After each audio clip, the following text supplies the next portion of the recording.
Hello. Okay. We're tangled up. Hey guys, what's up? It's Ike and Mel. Welcome. Thank you for stopping by tonight, this evening, depending on what time it is or where you're at. Still got 1 minute. So a couple things that I wanted to talk to you guys about, and I want to know your thoughts and feelings and everything with regards to this case, Bryan. There was a family statement that came out as well. We'll talk about that. It's pretty short. It seems like they're standing by Bryan. And also I saw, and thank you to the mods that were sending me information. I really appreciate it. I was kind of scrambling. Fresh, Lisa, Jazz, and anybody else that I missed. Thank you for that. So, and it's interesting too, because we're going to talk about a little bit this professor, Katherine Ramsland. And this lady was one of Bryan's professors. And she's like, I don't know, I guess like a serial killer expert. I mean, I've never heard of her before, but she's well known. It says here, Katherine Ramsland is an American nonfiction author and a professor of forensic psychology. Ramsland has written 60 books and more than 1,000 articles, mostly in the genres of crime, forensic science, and the supernatural. She is also a professor of forensic psychology and criminal justice at the Sales University. So we're going to talk a little bit about that. There's some videos we're going to watch and listen to. And also, let me see how we're going to do this. I want to bounce. So let's pace myself. Let's start at the beginning and we'll work our way up to that teacher or professor, I should say. And if you guys could hit like too, please, I'd appreciate that. Thank you so much for joining me. New Year's Day. Happy New Year's. Let's see what else. The stream is sponsored by Swag It, so I'll talk about that later. We'll be doing another giveaway at the end of the month. So we'll talk about that later. All you got to do is click the link, download the app, follow me. It's only for US, but they'll be expanding soon to other places. So, okay. And the other, what's interesting is the video that I just posted with this whole alleged person that leaked information, and if you guys want to do call-in towards the end, we could do call-ins too. With this whole alleged person that leaked information, law enforcement, I want to know what you guys think about that too. Do you think that's true? Is it plausible? Do you think it's BS? And had this guy been stalking these girls for weeks based off ping information? So let's start here first. Idaho murder suspect Kohberger's Pennsylvania classmates say he was bright, awkward, and bullied in school. And I almost wonder if this was like a situation where this guy, the bully becomes the bully type of thing. And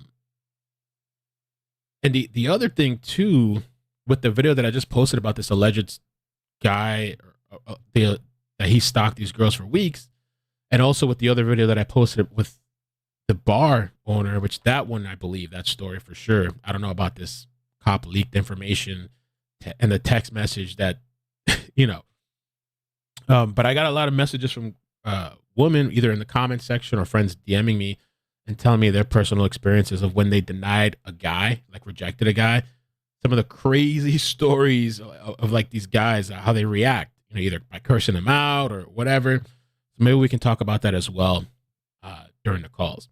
So it says former Pennsylvania classmates of Idaho murder suspect Bryan said he was an intellectual who was very interested in the way the mind works, but bullied for being overweight and socially awkward.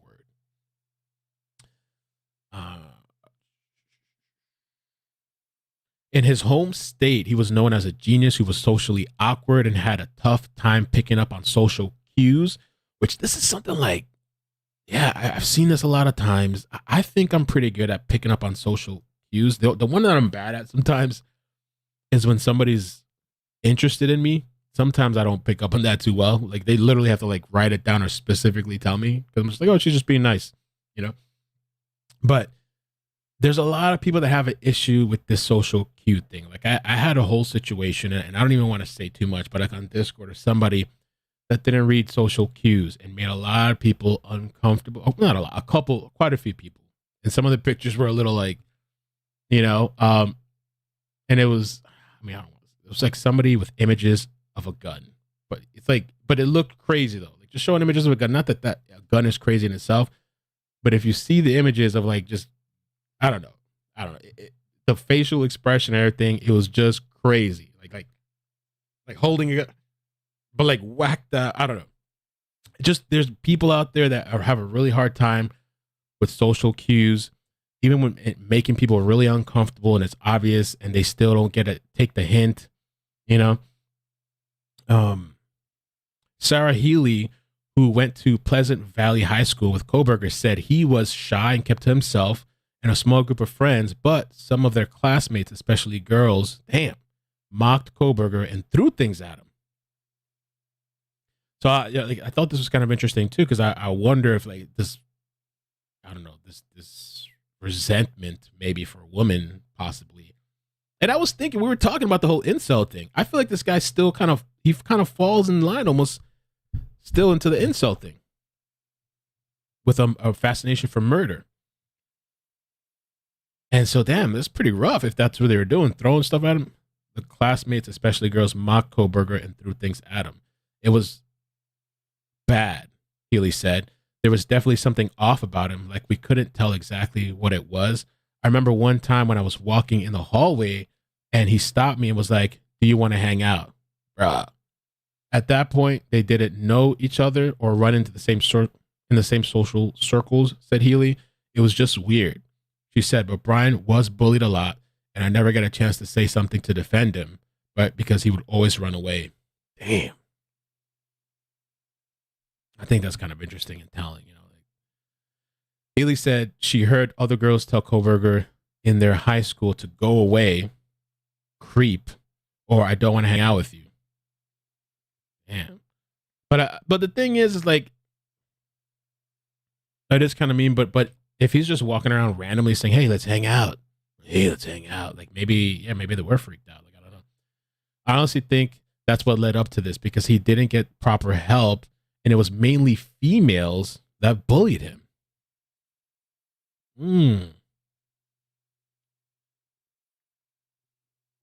Sipping on tea.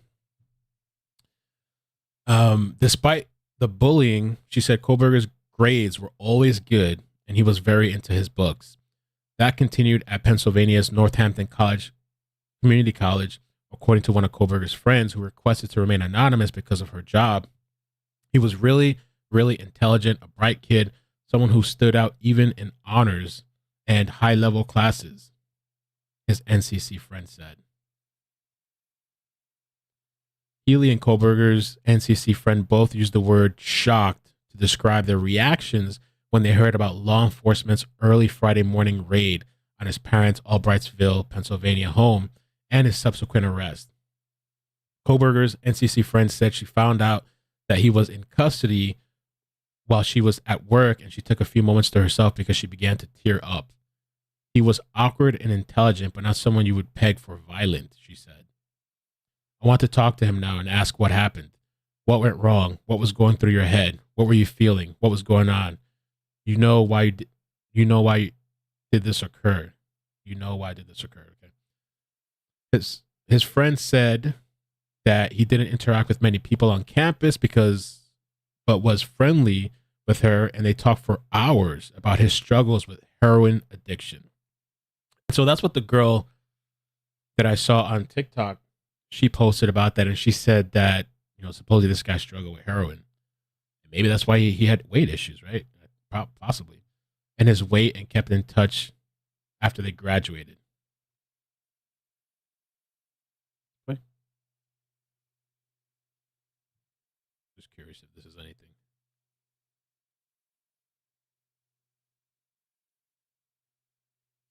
I'll keep reading in the meantime. The last time she spoke to him was on Facebook a little over 2 years ago. They talked about their futures and what they wanted to do. We are mostly graduate students around here. So all of these apartments specifically are What's the poly? What are you guys? for families or graduate students. So just down the hill is where some undergrads and some, more single students will live. Right. But right here is mostly families. So there's actually very few American-born citizens living in these apartments. It's people from literally all over the world that live here. And so it's really nice and fun to see all the different people and lots of really cool neighbors. I have friends from Pakistan living above me. I have friends from Africa just down the different house, from me, and we go to each other's houses and stuff. So it's a really nice community. They have really good, we have ice cream together, pizza parties for the neighbors, and everybody gets together. So there's some community building, but most of us, because we're graduate students. And so I looked it up too because I saw somebody ask about this whole heroin and weight gain. So for me, it's just me kind of using my sense of I used to work pharmacy. I'm not an expert, but to me, it kind of makes sense that downers would probably cause somebody to gain weight. It says here, what narcotics make you gain weight? For example, narcotics and opioids, such as heroin, have been linked to abusers gaining weight, mainly as substance abuse disrupts the body's ability to control nutrient levels. It says here, heroin binds and activates specific receptors in the brain called mu-opioid receptors. Our bodies contain naturally occurring chemicals called neurotransmitters that bind to these receptors throughout the brain and body to regulate pain, hormone release, and feelings of well-being. And this is something else. Methadone may slow down your metabolism and cause water retention, which can lead to weight gain. So it could have, if you already struggle with weight, heroin's probably not helping. I don't know. Unless you started taking uppers, that's was one of his struggles that he had. Did he switch to taking something else eventually?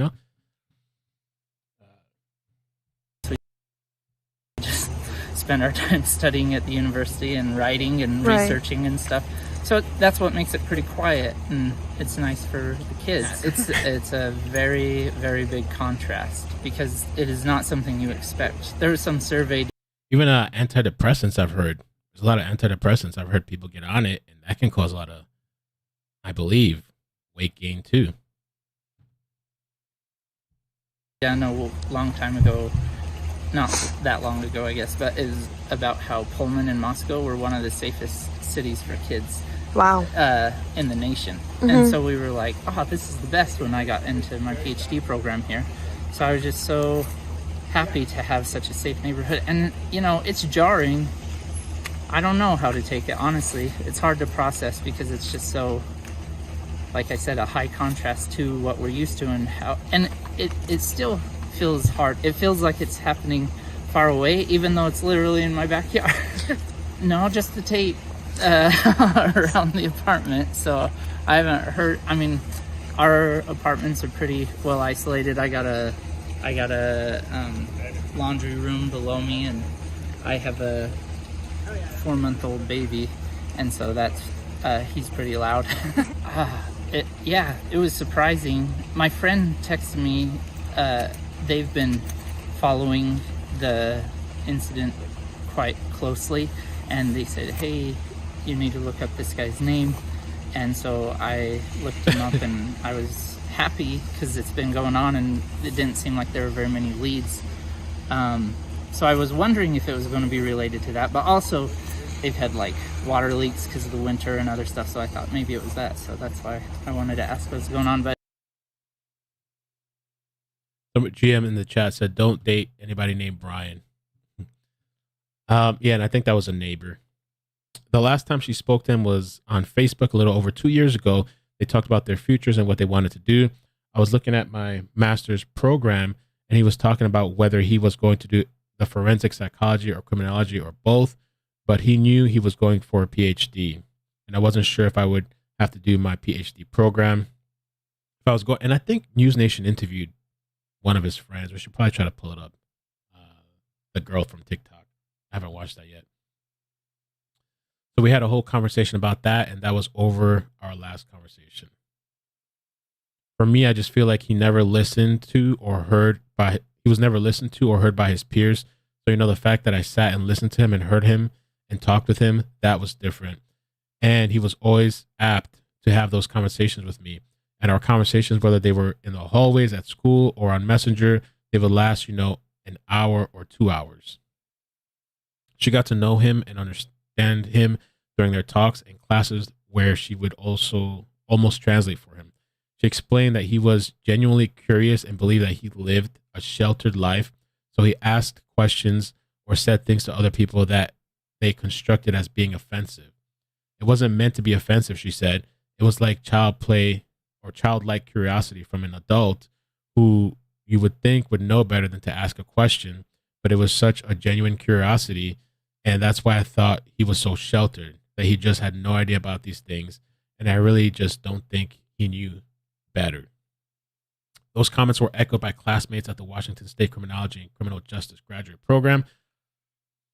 I had honestly just pegged him as being super awkward, Ben Roberts told the Tribune Democrat. Roberts said that he took several courses with Kohberger, who sought to be seen as an intellectual and was always looking for a way to fit in. One thing he would always do almost without fail was find the most complicated way to explain something. And I've known people like that. He had to make sure that you knew that he knew it. I had people like that. I've encountered people like that. There was this pharmacist I used to work with, and this guy would just use the biggest words like for no reason and just like add so much shit for something you could just say like 1, 2, 3. This is for high blood pressure. This guy got to go through all around, over the fence to grandma's house and come back out to push onto everybody else, or for everybody else to, I don't know if he wanted them to feel inferior or what it was. It's nothing wrong with using certain words, but like he would do it all the time, just in regular conversation. You can't have a normal conversation with this person. Like, why are you doing all that? Just talk like a normal, regular person. All here, love. Thank you so much for the super chat. I don't why everyone's surprised that it's this guy. I'm not. His caliber fits. It's like assuming the homeless guy in the store is stealing when the guy in the business suit is robbing the store blind. True. Casey, thank you for the membership. Appreciate that. Check my messages here.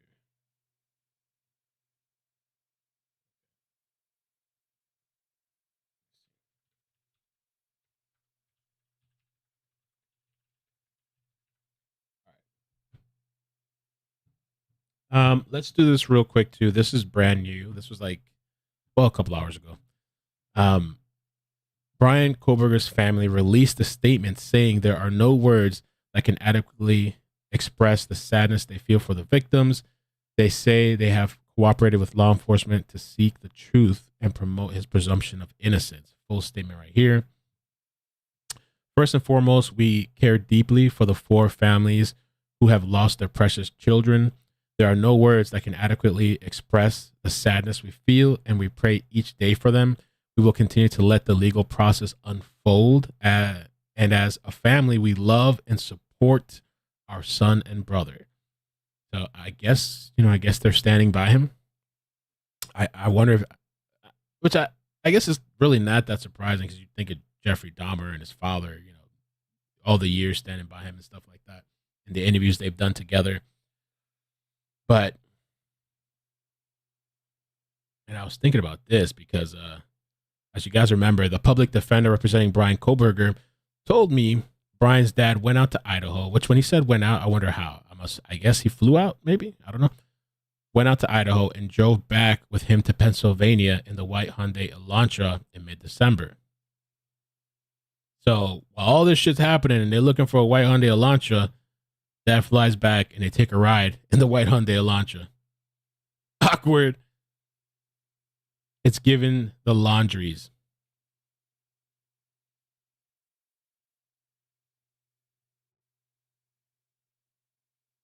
I mean,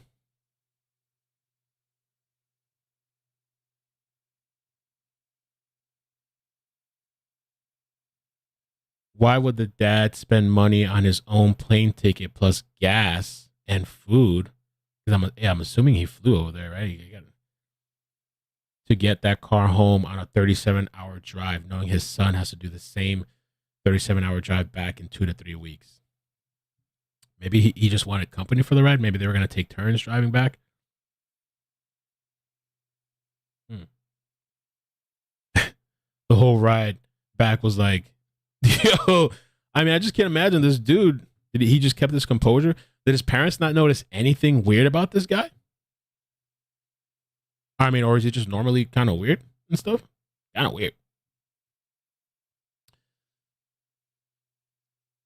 Audrey, that's a good question too, I guess. Ikemel, do you think that BK being vegan had more to do with his issues with his weight than any other reason? All right, by the way, hey, Audrey. So I don't know. I just my thoughts. I think it seems like he tried to transform his life. Maybe being vegan was part of that. Also taking boxing classes. All of a sudden he got in shape. I guess he lost a lot of weight. Looks like he maybe made some big changes. You guys want to let me slow the chat? Let me slow the chat down a bit. And if you guys could hit like, and I appreciate you coming through tonight. Let's start with 5. Okay. What's bizarre is both Brian Laundrie and BK's parents claim to not have known anything. BK lived near the murders and had a white Elantra. I know, man. Like if I knew I don't know, it'd be kind of weird. I don't know how you have that conversation, but let's say I had my kid, right, and like I hear about these murders. I know my kid drives the same car. My kid's in the same area. I would at least be like, "Hey, you heard about these murders?" Or that long ass ride back. That conversation never came up.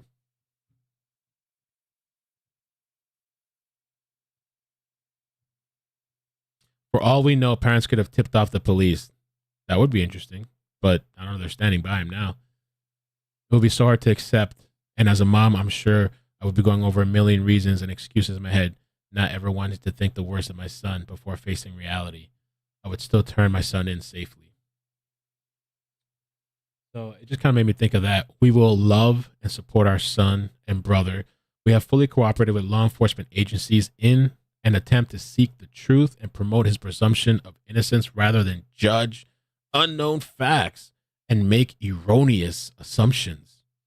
We respect privacy in this matter as our family and families suffering loss can move forward through the legal process. That's the family statement.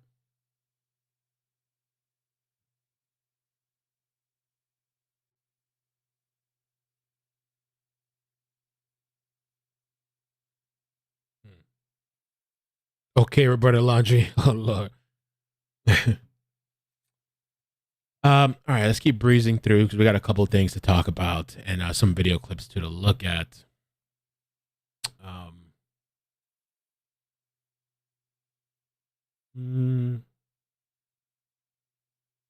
Desiree Neves, Ashley Banfield is like that. Like what? Gypsy, thank you for the super chat. I'm just so happy they got him. Happy New Year. Yeah. I mean, it's going to be interesting to see what comes from the probable cause affidavit, how much they release as to how they came to what they got to. And I wonder if that probable cause, will that confirm that allegation on Daily Mail that this person claims a cop leaked out information. I've got words. Thanks for the super chat. Can we go over the podcast, real or fake? Which podcast? Can we go over the podcast, real or fake? Crystal Yabaro, thank you so much for the super chat. Hi, Mel from New Orleans. Love and appreciate your content. Have the best year. Thank you. Piney Woods Law and Crime. I just think we needn't say his name over and over and over. Goodness knows that's what he wants. This guy, if convicted, needs to go under prison. Some people are born evil or just break bad. He's probably liking the attention. I mean, he seemed fascinated with murders and killings. Oh, and by the way, something later to come up too. I guess we got quite a bit to go through. I think Fresh has sent me this, and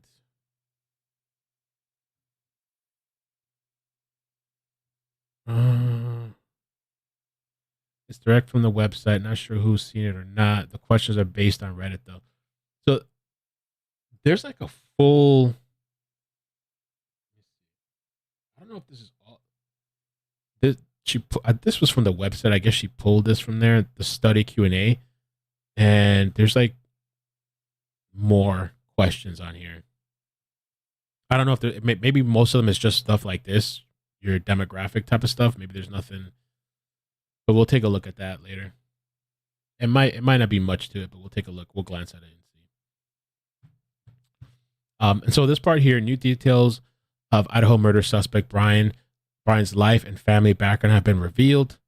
And so it says here, it's now emerged that the suspect's mother, Bryan Kohberger, wrote multiple letters to the editor of the Pocono Record condemning school shooters and the death penalty. It's kind of like the irony, I guess. Marianne wrote one of her letters to the paper, "I pray we consider the children before the gun." One of the letters included a poem that her daughter, Melissa, a therapist, wrote after the shooting in Uvalde, Texas. The poem ended with this line, "Small hands and feet, buried 6 feet deep into the earth of the world that failed them."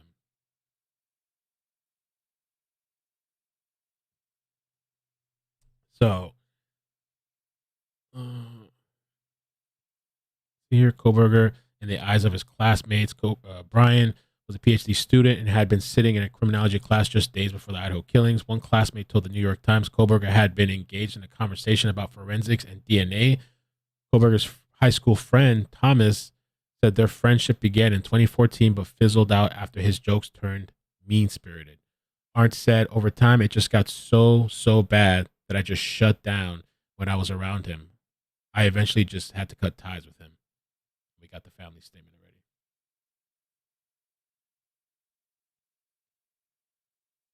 Okay. And still, they haven't found the murder weapon. Okay. This one here, this is News Nation. And this is what suspects' aunts told this reporter. And if you guys could hit like, please, on the video, I'd appreciate that. It helps out the live stream and the channel. And subscribe if you aren't subscribed, please. Appreciate that. Trying to get to 180. You were able to speak with the aunt of this suspect, of Bryan Christopher Kohberger, today. What did welcome, and what did the aunt tell you? I've actually spoke to two of them, and they were both married to brothers of Michael Kohberger, that's the murder suspect's father. And the one aunt that I spoke to, who a lot of them are in the Las Vegas area, and she said the last time she saw Bryan and his father Michael was about 4 years ago at a funeral out in the Nevada area. And she said that Bryan's affect in general, it wasn't as if he came off, of course, as somebody seemingly outwardly crazy, but she said she noticed that he had a really weird food fetish. And she said it went beyond being vegan. He required his aunt and uncle to buy brand new pots and pans for him to eat out of because he refused to eat. Bro, and so that's the thing that we heard yesterday with Nancy Grace. That supposedly he did that to his parents. So what they're saying is he did this to other family too. But they're saying that's a fetish. Isn't that what vegans normally do? I guess like they don't want the mixed pot and pans or something.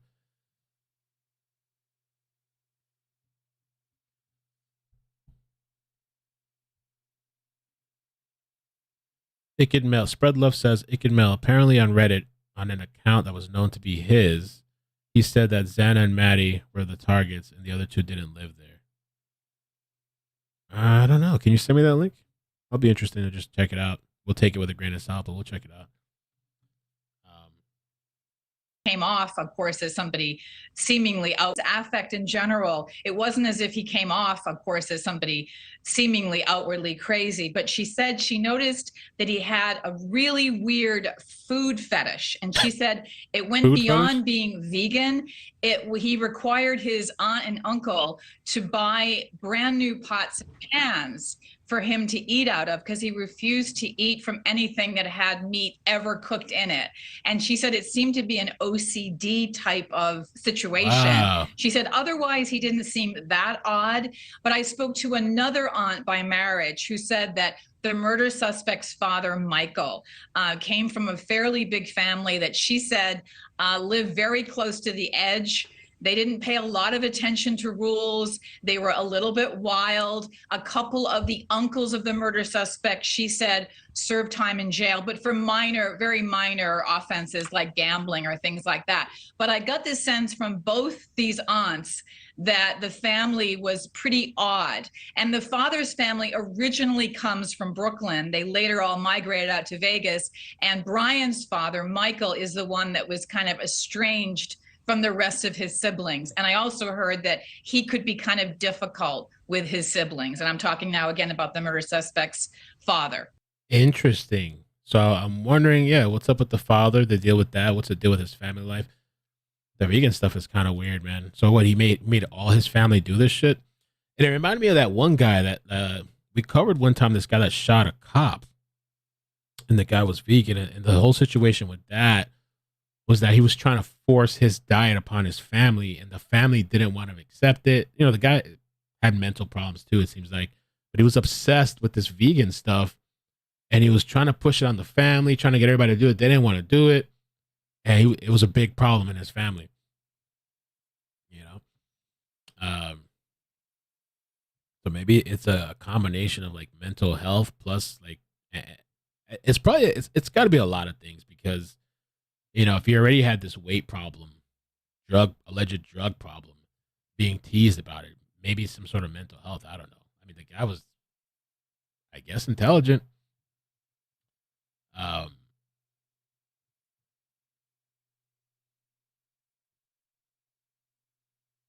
me see what the chat. Oh, and somebody in the chat said that there's a TikTok clip blowing up that I guess they clipped one of the calls that I got, and they think that's the killer that called into my show, I guess. Oh, I guess it is blowing. Keep moving because the lines are. Let's see, 7 hours ago. So Oof posted this on TikTok.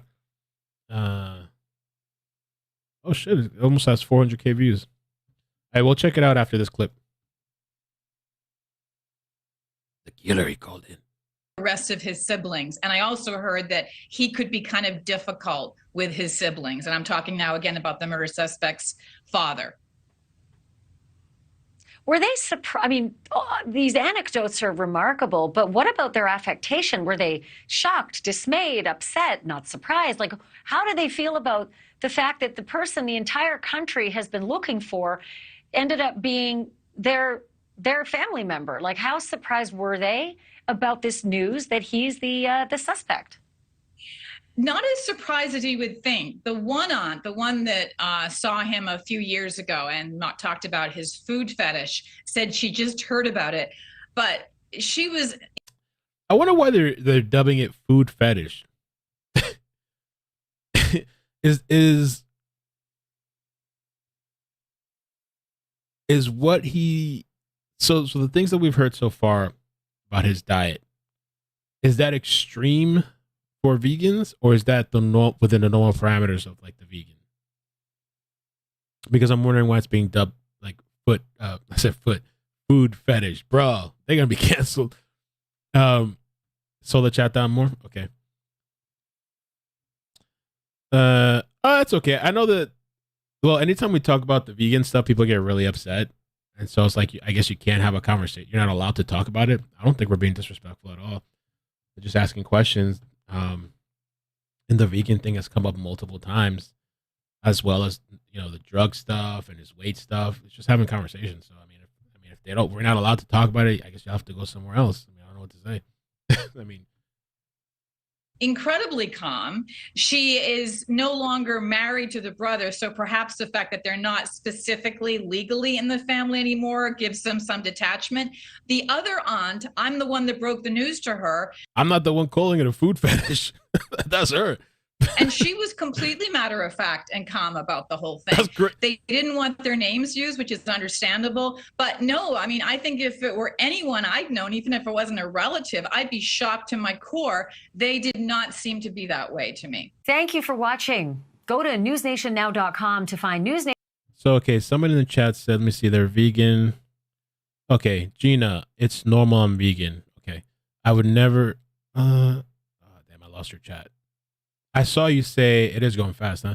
I saw her say that she wouldn't eat something that's been touched by dead animals.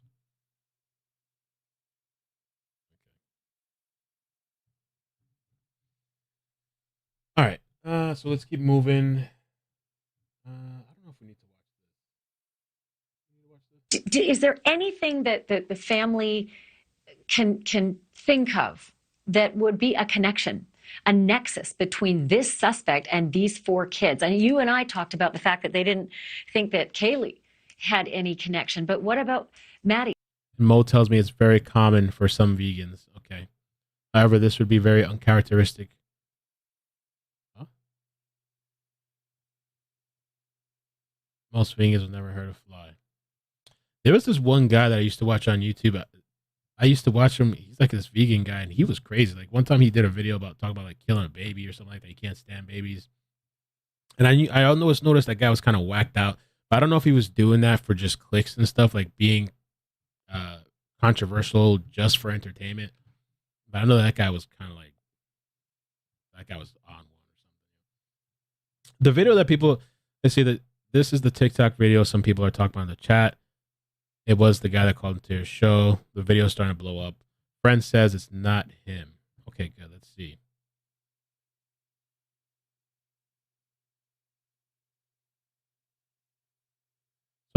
So let's watch. So the friend says, if we can debunk this stuff, it'll be good. See the call thing. A lot of people are talking about that, and because there was that other channel that there was a call, and then there was my channel. It was a call. People are talking about it. Again, I'm not spending like my day, because the lines are full. I'm not spending my whole day researching this and blah, blah, blah. But let's see here. This is the video they're referring to. Let me show you the screenshot. Thank you, Lisa, for the screenshot. So I guess this was a comment under somewhere. And it says, does this sound like him? And somebody here says she believes this is him. Go watch her videos, what podcast, and then she literally commented here and says, "This one, no, doesn't sound like him." So I don't know what you thought about the other thing. Full. So 517, how you doing? Where you calling from? We're on TikTok. I gotta get the super chat. Ohio. What's up, man? Welcome. Hey, I just had a question, kind of mainly for you. A couple of them. Oh, you're right. Oh, do you? Infamous truth teller says, Ick and Mel. Remember, Brian Laundrie was off like that too. He would refuse to drink anything out of a plastic bottle or water bottles. Remember? I remember that. And I know there's people, those plastic stuff though, it really does have like bad chemicals in there. Like I wish I sometimes didn't, but like I don't, those plastic containers, they have all kinds of chemicals in there. And they even talk about some of that stuff is the reason why men have more estrogen and stuff. Like I forgot what it's called, certain chemicals. I mean, there is bad stuff in those plastic containers and stuff like that. Even though when they say they don't have this and that, no phthalates or whatever it's called. Ever consider the fact or think about while you're doing these live shows? Bleaching, yeah. Is the killer out there? Is he watching? I really wouldn't be surprised.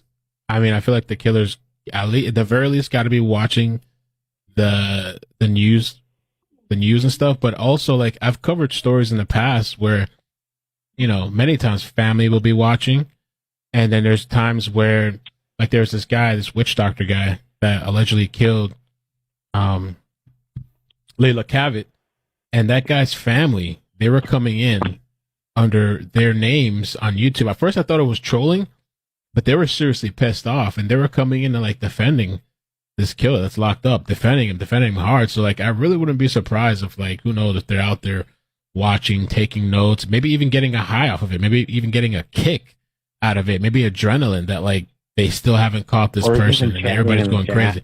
They were even chatting in the chat or on Reddit, putting in false stuff or whatever, probably cracking up. Mm-hmm. It's probably getting a high off of this shit. Like, yeah, they're probably like, you're wrong. Yeah, you're right, but you're never going to find out. Yeah. I really wouldn't be surprised, man. People, but if my other question for you was, if you could just imagine that he was watching right now, what's the one thing you would say to him? just human Call to in. human. No, I tell him turn yourself in. I guess that's the right thing to do. Turn yourself in, man. But he's not going to do that. Like, it doesn't matter what I say. It's not like he's going to do it. You know, whatever it is. Are you the killer? No. That would that's a pretty gruesome crime there, but Yeah. I really would not doubt one bit that the whoever it is out there watching and keeping tabs. And I have thought about that before. Like, what if they're in the stream or they're watching and stuff? I'm not sure if my name came up on your caller ID, but I No. go by a vulgar name in your chat room, SB. Might be able to figure it. I'll chat when I get back on. All right, SB. What? First name starts with an S, last name B. Okay, gotcha. But it's vulgar, so I don't want to say it Gotcha. in the chat room. All right, man. Well, thank you for calling, man. Appreciate it. You have a good night. You too. Thank you for your time. Thanks. Man. All right, bye. So that's cool. I mean, the guy, Oof. I feel like I've seen him before on TikTok, but that's cool. They tagged me and stuff. Thank you for tagging me. Vic had put this thing together too. Let's see, it's this one. And was this the same caller calling into multiple shows? You ever consider the fact or think about while you're doing these live shows, is the killer out there? And I've worked with probably at least 10 Sigma Chi members. And, the one... And the reason the wounds were of such force, he was delivering it quickly and forcibly to quiet her. Ronnie 2.0, 3.0. I don't know if that's the same person or not. What else did I have? Okay.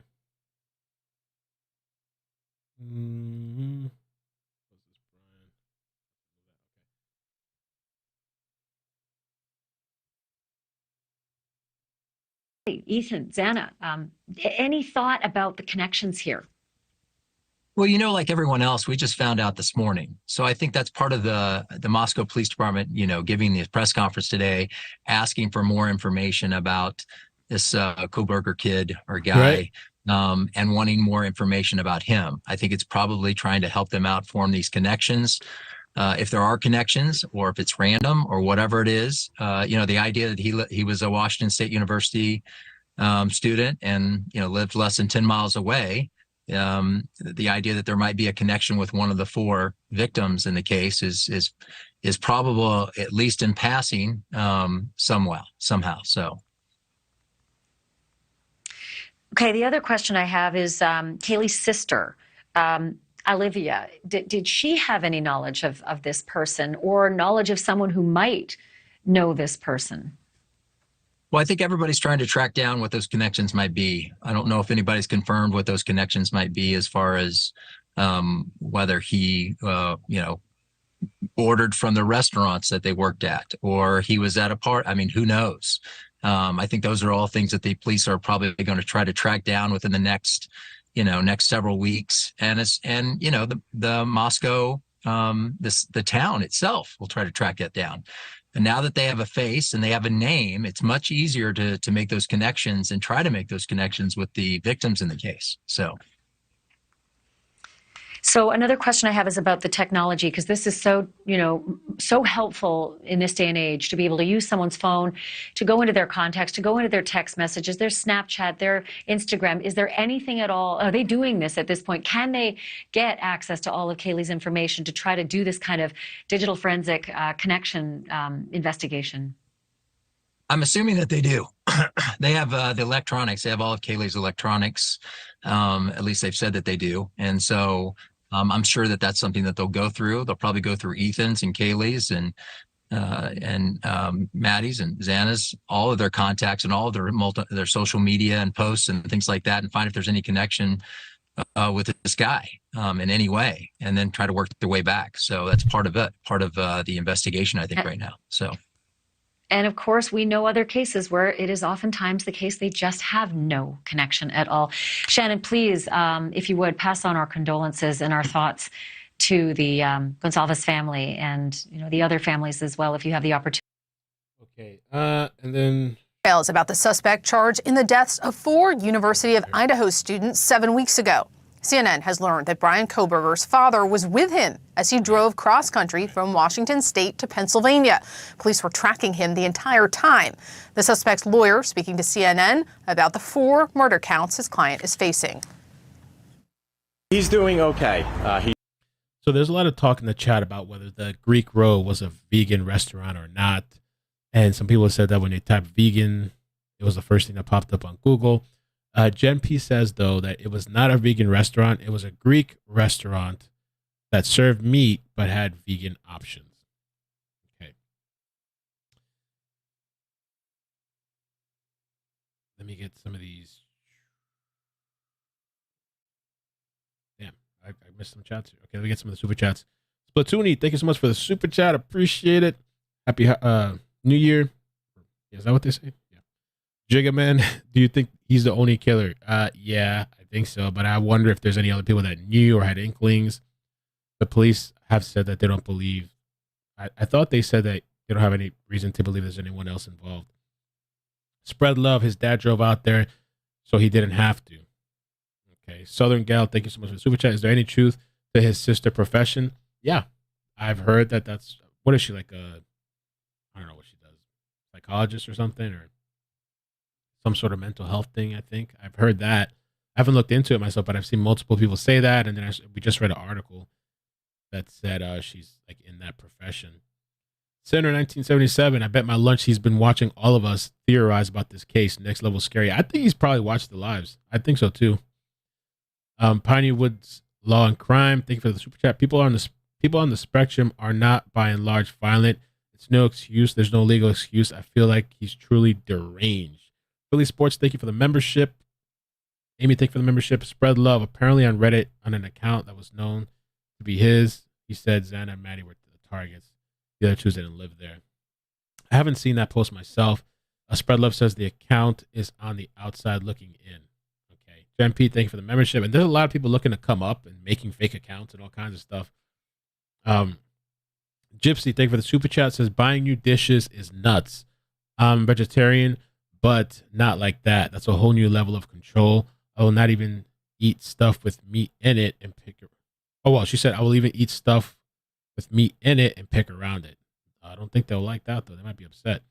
Southern Gal, Jen. Mel's not being mean to the vegans, y'all. SMH. It always gets hot. The chat gets really like upset once you say anything about vegan or you just talk about it.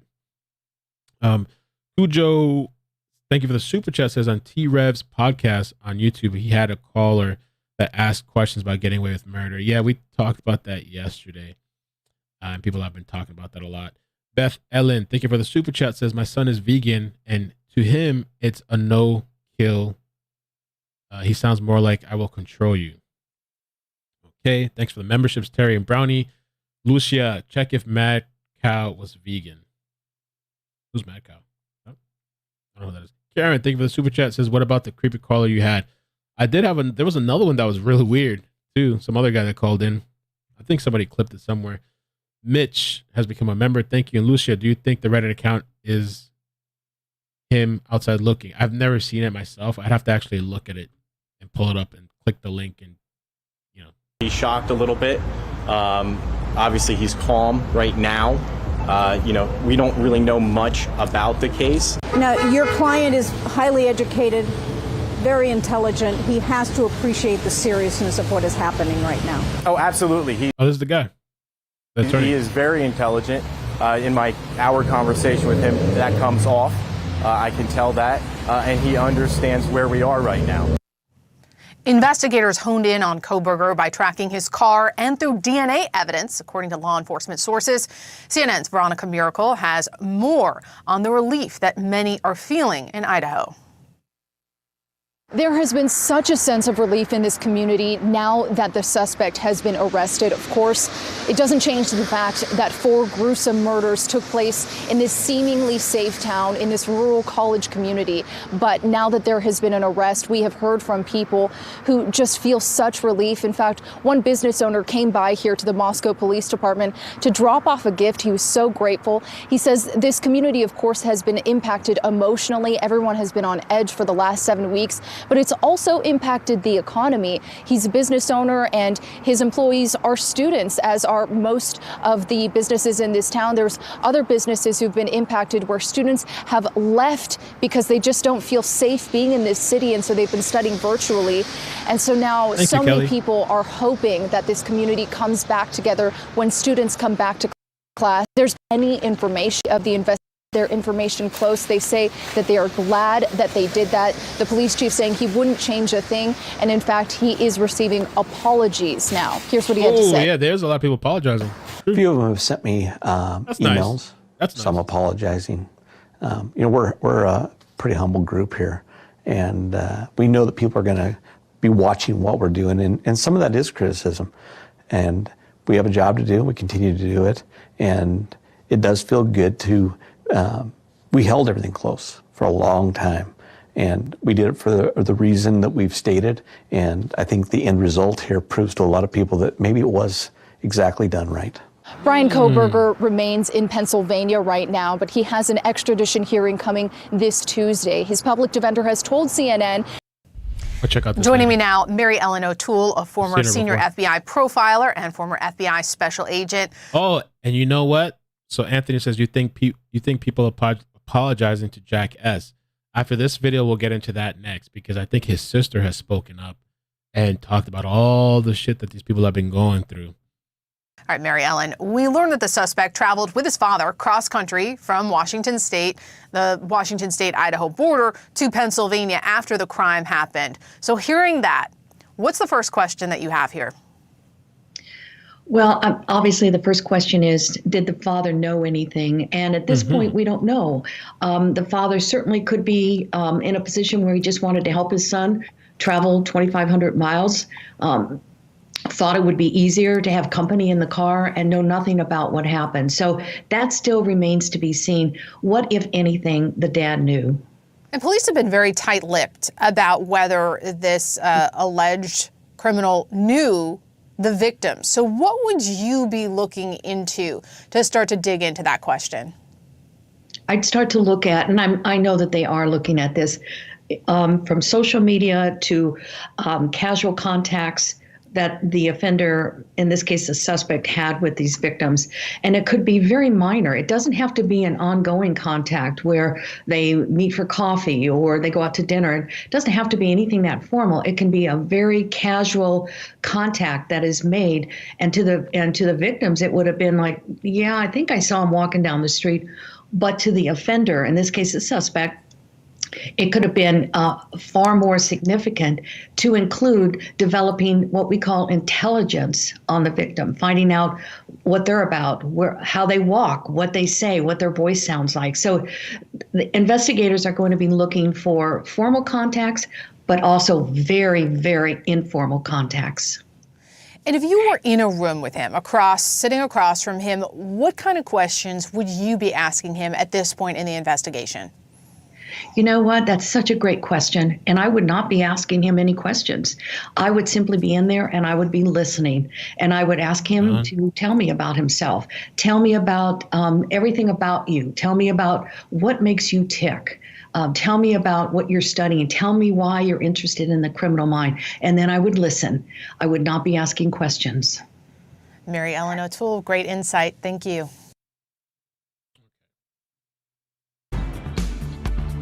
All right.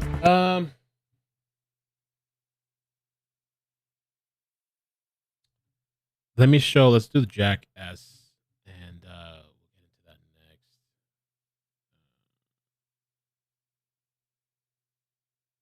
Terry, thank you so much for the super chat. Mitch, thank you for the membership. Lucia, I got that already. Married by Love, congratulations on 170K.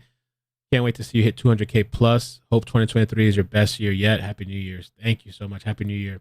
Just Julie, I left you an FB message regarding my son who is on the autism spectrum, suffers OCD and severe social anxiety. I hope it helps. Oh, okay. Thank you. And who knows? Maybe with this guy, it's like a combination of things, not just one thing. Brian. Auburn, thank you for the membership. Francis, thank you. X-Cupid, the police and helicopters are outside my house. It's crazy. What? Really? What's going on over there? Don Mary, thank you for the super chat. Says I sent you 3 emails. All have screenshots of posts from Papa Roger. He was even a moderator, and most people believe it was him. It seems like it. He's everywhere. So let's take a look at this. So this is apparently Jack S's, I think, sister. If it's you know who, we could be in trouble, and here's why. Hi, I'm Annika Klein. If it's you know who. Best Mother's Day ever. All my boys home. So I don't know what. I guess they're accusing the family or something like that, or they were. Who, we could be in trouble, and here's why. Hi, I'm Annika Klein, and I'm in this stitched video where they're insinuating that my family and the Showalters are politically powerful enough or would ever cover up a quadruple homicide. So, now that there's a suspect in custody, it's not Jack Showalter, and it has nothing to do with my family or the Showalters. Are you going to take this video down? I'm so happy that they have a suspect in custody because it's justice for the victims and their families, but it also gives all of the people who were falsely accused and dragged through the mud a chance to heal as well. This video has pictures of our houses. Wow. It shows where we work. Wow. It has our faces plastered. We have received threats and harassment. And we didn't deserve that. Jack didn't deserve that. And I hope in the future we can take away from this that this is not a game of Clue. And we shouldn't sensationalize murders like this, because there were so many victims that were created through internet sleuth videos like this. And these are real people's lives. And the words you say, they have consequences. I'm really happy and really relieved. Oh, they tagged Crime Among Us. Oh, shoot. Ooh.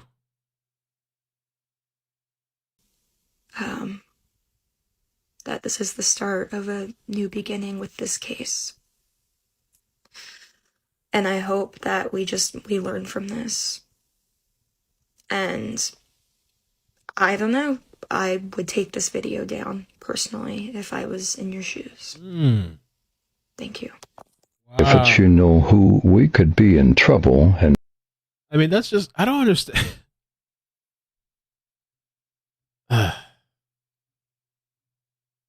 And there's another video. So, and Mo, thank you for the other link that you sent me for the other TikTok video.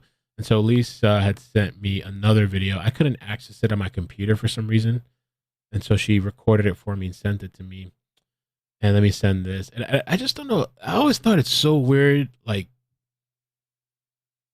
the things that people do on the internet when they start targeting like extended family and going, you know, the whole Jack S thing, it could have been left at the food truck. There's this guy, Jack S, you know, on video, people were suspicious of him.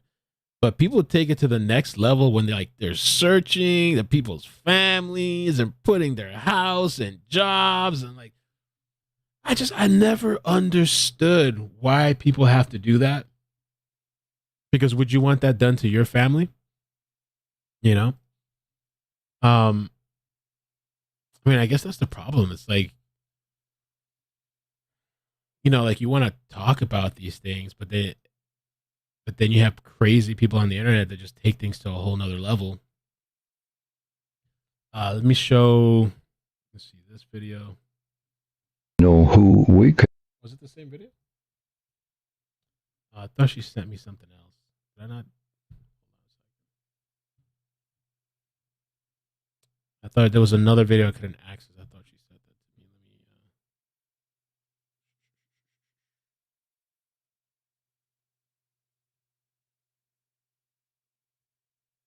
Know who we All right, Lisa, can you resend me the other one that I couldn't? We'll get back to it.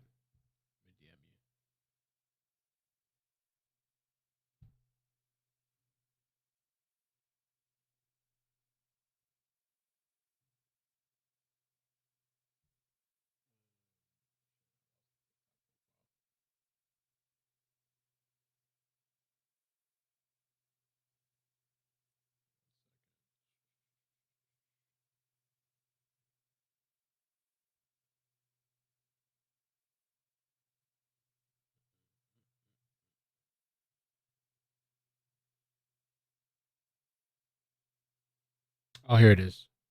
Okay, she sent it. It's in the DMs. My bad.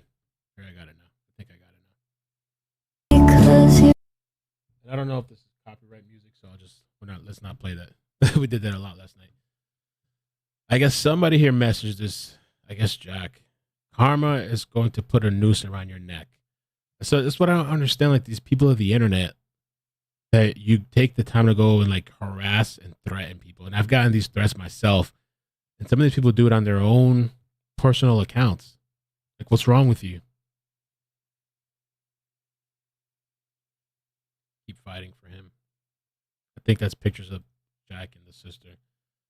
Because he murdered 4 innocent people with his Kabar hunting knife, and you're talking through your ass. Stop protecting a serial killer with these false allegations. Like, who are these people? You must not have much of a life.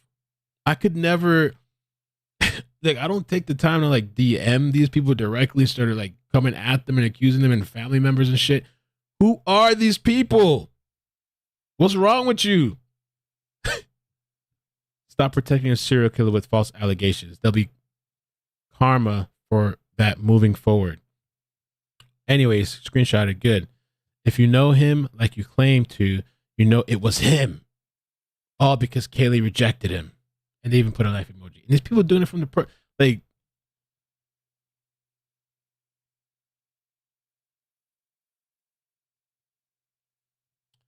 I'm surprised no one has been arrested for protecting the people from being arrested. Sorry, let me start it again. I'm surprised no one has been arrested for protecting the people from being arrested, for protecting the person from being arrested. Blah, blah, blah, blah, blah, blah. For brutally murdering those kids. English, please. Yeah, for real.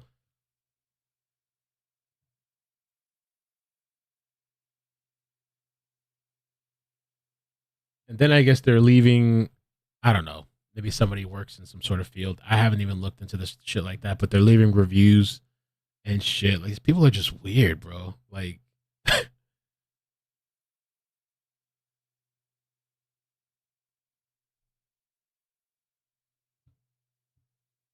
yes, he is killing more innocent souls.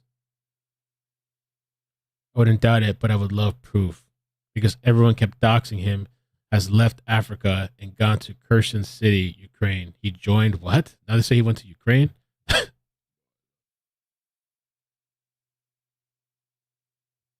Justice will be served. I don't know. I wonder if the family, are they going to take actions or something? Or are they just going to... I don't know. I wanted to touch on that Jack S thing because I just thought it was interesting. Kind of messed up. The lengths that people go through, you know, like to actually literally go to people, go like look up their addresses, blah, blah, blah.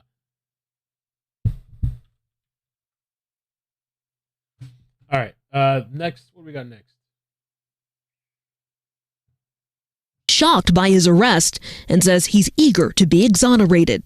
He was aware of the ongoing investigation of the death of the 4 individuals. But he denied, I guess he would say that he implicitly denied any involvement. Did he kill these 4 students? I would say at this point, no, but he did not specifically say that, nor did I ask that question. According to 2 law enforcement. I know he's just a defender just for the extradition thing. Sources familiar with the investigation, DNA evidence, and specifically forensic genealogy was key to honing in on their suspect. Are there any other suspects, or are you 100% certain this is your guy? I am certain this is our guy. There you go. No doubts? No doubts. Police Chief James Fry also making this promise. Yeah, when we get to where we can release information, I think people are going to go, okay, that makes more sense now why they held everything and why they did what they did. Tonight, new details are emerging about the suspect's background. DeSales University in Pennsylvania confirming Kohberger was an undergrad student and got his master's in criminal justice. Several months ago on Reddit, a student investigator with the name Bryan Kohberger invited ex-cons to participate in a research study to understand how emotions and psychological traits influence decision-making when committing a crime. We're following up on everything. Facebook. Yeah, Hoke said, I love Dude is smiling now. Reddit. You name any social media or anything out there. In recent months, Kohberger was working towards a PhD in criminal justice at Washington State University, less than 10 miles from the University of Idaho.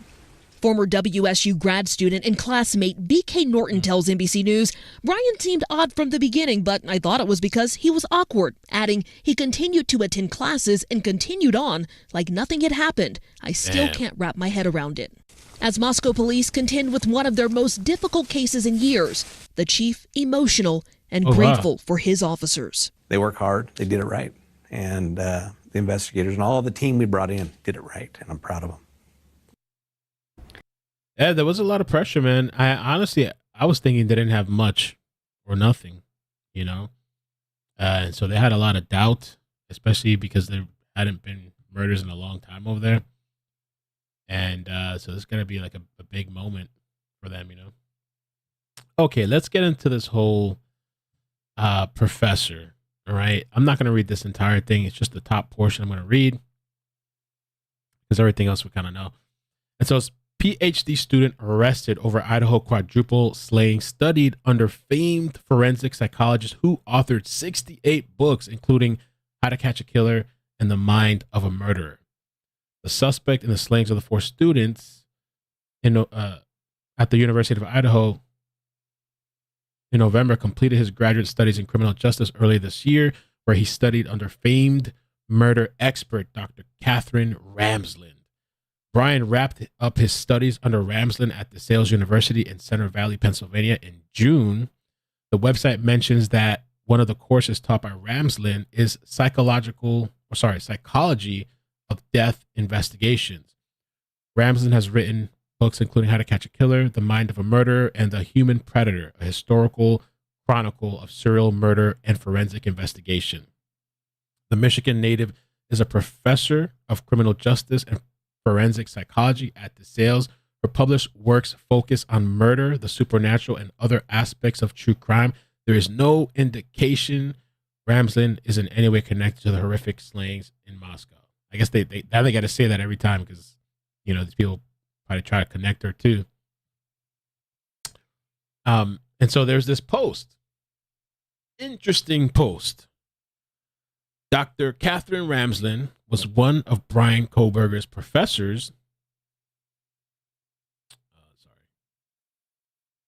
Professors at DeSales University, where he earned a master's degree last spring. Ramsland has or did have a close academic relationship and friendship with my father, Dennis Rader, the BTK killer, which is just interesting. Interesting. The BTK killer is the guy that it says here, the BTK strangler or BTK killer between 1974 and 1991. He killed 10 people in Wichita and Park City, Kansas, and sent taunting letters to police and media outlets describing the details of his crimes. County, Pennsylvania. The front window was broken with duct tape covering the door after it may have been busted out when the FBI moved in. Sources tell News Nation when Kohberger was in custody, he asked if anyone else was arrested and that he had a quiet, blank stare. Kohberger was getting his PhD in criminal justice at Washington State University in Pullman, Washington, just a 15-minute drive from Moscow, Idaho, where the murders happened. Before moving to Washington, he grew up and studied in Pennsylvania. Bryan Kohberger. Kohberger got his bachelor's degree here at DeSales University back in 2020 and then a master's degree from their criminal justice program. A spokeswoman for the school says they are absolutely distraught by what is happening. Something really interesting. There is a world-renowned forensic psychology professor who works here who reportedly actually taught Kohberger. Have I come face to face with psychopaths? Absolutely. Dr. Katherine Ramsland has appeared in more than 200 crime documentaries and written almost 70 books, including The Psychology of Death Investigations, The Mind of a Murderer, and she even worked with the BTK serial killer, Dennis Rader, on his autobiography, according to the university website. Lehigh Valley News says Dr. Ramsland confirmed to them Kohberger was a student of hers. When I reached out to her, she told me I cannot make media statements about him at this time. News Nation has obtained this photo of Kohberger taken during a group project at DeSales University in 20. Look, he's just standing off to the side by himself, I guess. 19. Students who studied with him tell News Nation they've been told to only talk to police because they could potentially be called as character witnesses in the case. They did say he was, quote, controlling during the group project. And Kohberger had no criminal history, and there are reports that the FBI was following him and keeping track of his every move for at least 4 days, and that ultimately it was DNA that connected him to the murders. Natasha. All right, Brian Enton live for us in Pennsylvania. Thank you so much. And let's get to Moscow, Idaho, where Nancy Liu just spoke with the police chief a few hours ago. Nancy, police are telling you they believe Kohberger acted alone. Yeah, Natasha, the Moscow police chief tells me that they have their prime suspect along with the white Elantra that they had been seeking for weeks. And as this investigation enters a new phase, this now infamous home will remain under guard, surrounded by yellow tape as a crime scene. An hour in. So, and then also, I want to play this clip here in the background regarding the professor, which she says she's not going to make any comment, but I'm going to play this. Let me get the super chats. Don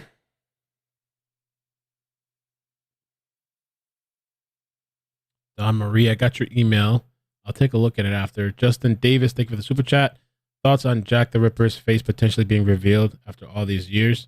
It's all over the news right now. I haven't heard of that. Really?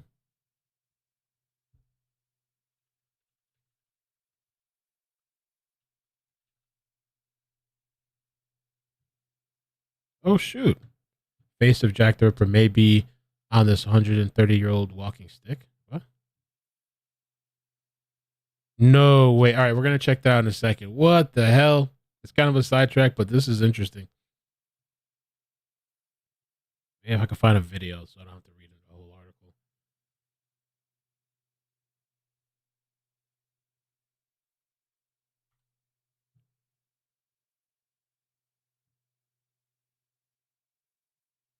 All right, we'll get that in a second. Thank you for that. Malia Show World. Bill, I sent you a video on Twitter DM yesterday, so if you get a chance to check it out. Okay, thank you. Beautiful Disaster. Thank you for the super chat. Says Mel, Xana's sister is going to the same university as BCK. That's what I heard. I don't know. So I guess people are looking at it because maybe they think that's a connection, I guess. Piney Woods Law and Crime. Thank you for the super chat. Says I spoke to the boyfriend of one of Danny Rowling's Chevrolet victims. He was basically and unfairly pillared by law enforcement in Shreveport. It's very sad and hurtful when folks drag an innocent man.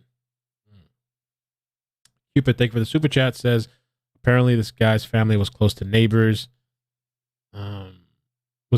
Apparently this guy's family was my close neighbors. Oh snap! Is he a serial killer, murderer, or mass murderer? I don't know, bro. Granny Vroom Vroom. At the time of BK's arrest, he is asked if anyone else had been arrested. Could he have been concerned that his father may have been arrested for aiding in a criminal fleeing? That's a good question. Possible. Maybe that's what he was referring to. I don't know. And I don't know if this was defined as a serial killer. I mean, I know it's 4 people, but it's in one instance. I don't know if it has to be multiple instances or how that works. Um, my miracle mama, Happy New Year, Mel. How do I get onto your Discord? I downloaded it to join you there as well. All you got to do is either search Ikid Mel on there or just click the link and join. Thank you. Beautiful Disaster. BCK went to WSU, as did Xana's little sister. She went to WSU after. Wouldn't be shocked if he went to memorials. That would be crazy. I'd start ISD from start. He was connected. I said from the start he was connected. Okay. So we got this. Okay. Let me look this up real quick while we're here. I just want to see what's going on with this. What? Let's check this out real quick. We're going to sidestep and then we'll keep going. Jack the Ripper's face revealed as police make bizarre new discovery. Carved head thought to be the image of notorious murderer found again after disappearing for 7 years. What? The face of the Jack the Ripper, the gruesome 19th century killer of at least 5 women, has apparently been revealed. A carved head thought to be an image of the notorious murderer is on a wooden handle of a walking stick that was thought to have been lost but has just resurfaced. The stick was once owned by the London detective who spent years trying to track down the killer who left the woman dead in London's East End. Marianne, Annie, Elizabeth, Catherine, Mary Jane were murdered in Whitechapel between August 31st and November 9th, 1888. The woman who worked... Where are we? The women who worked as prostitutes had their throats slashed. 3 of them had their internal organs removed. Letters taunting investigators and claiming to be from the killer first used the term Jack the Ripper. Most were thought to have been hoaxes, but the moniker remained. Detectives believed that the murderer had a background in human anatomy, but never established for certain how many victims there were in all. Police investigating 11 murders in Whitechapel and Spitalfields between 1888 and 1891 could not link them to the 5 in 1888. The walking stick was presented to Scotland Yard Detective Frederick Aberline by fellow officers when he was taken off the case in 1889. He retired in 1892 and died in 1929. The face etched into the handle is the only reported facial composite of the Ripper. For years, the cane had been stored in Police College in Bramshill, Hampshire, and was feared to have been lost when the institution closed in 2015. When the staff at the College of Policing's headquarters in Ryton, West Midlands, were looking through the memorabilia, they came across it again. The walking stick with its face has now been put on display to show new recruits advancements in police technology. Anthony Cash, content creator at the College of Policing, said finding this game was an exciting moment for us. So I guess back then that was a composite. We don't know if that's really what it looks like, but it's interesting to see that. It's kind of creepy too. Damn. All right. The other thing, let me play this video in the background. Let's see, did we catch up? We're caught up here. Let's play this. Listen about this professor.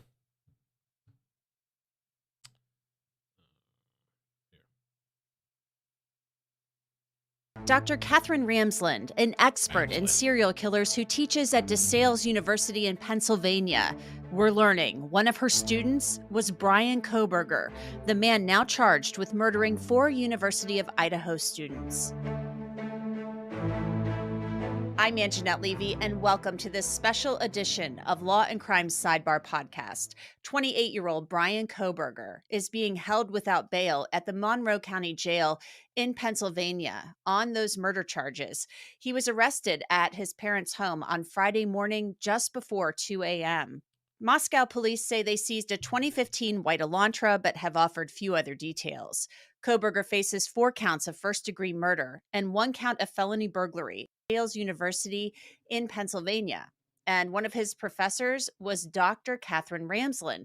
She teaches classes in serial killers. She's a forensic psychologist, and she has actually appeared on some of Law and Crime's podcasts, including Sidebar and Cocktails and Cocktails.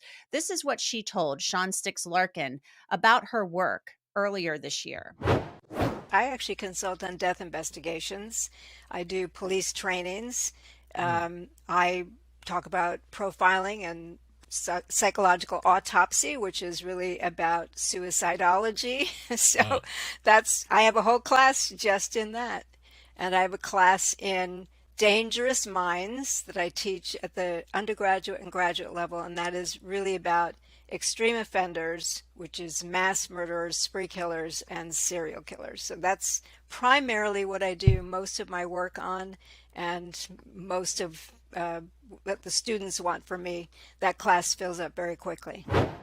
I actually spoke with a student who was in that serial killer class with Bryan Kohberger, and he told me that Kohberger often interrupted Dr. Ramsland, talking over her as if he knew more about the subject matter than she did. Now, in that interview with Sean Stix Larkin, Dr. Ramsland talked a little bit more about how she became interested in studying serial killers. It chose me more than I chose it, but I love it. I think it's really interesting, and I'm constantly finding new ideas, new motivations. You know, we have formulas related to serial killers, but for example, I spent 5 years talking with Dennis Rader, the BTK serial killer, because he defies many of the formulas. So I thought that was interesting. I wanted to know more about that. And I think I'm always looking for the outliers rather than the ones that fit the mold. I want to see the ones that don't fit the mold, and how did they get to be the way they are. And in psychology, as opposed to criminology, we're looking more at the cases, the individual details of someone's life story, and the trajectory, basically. Whereas in criminology, you're looking more at groups and trends and statistics and things like that.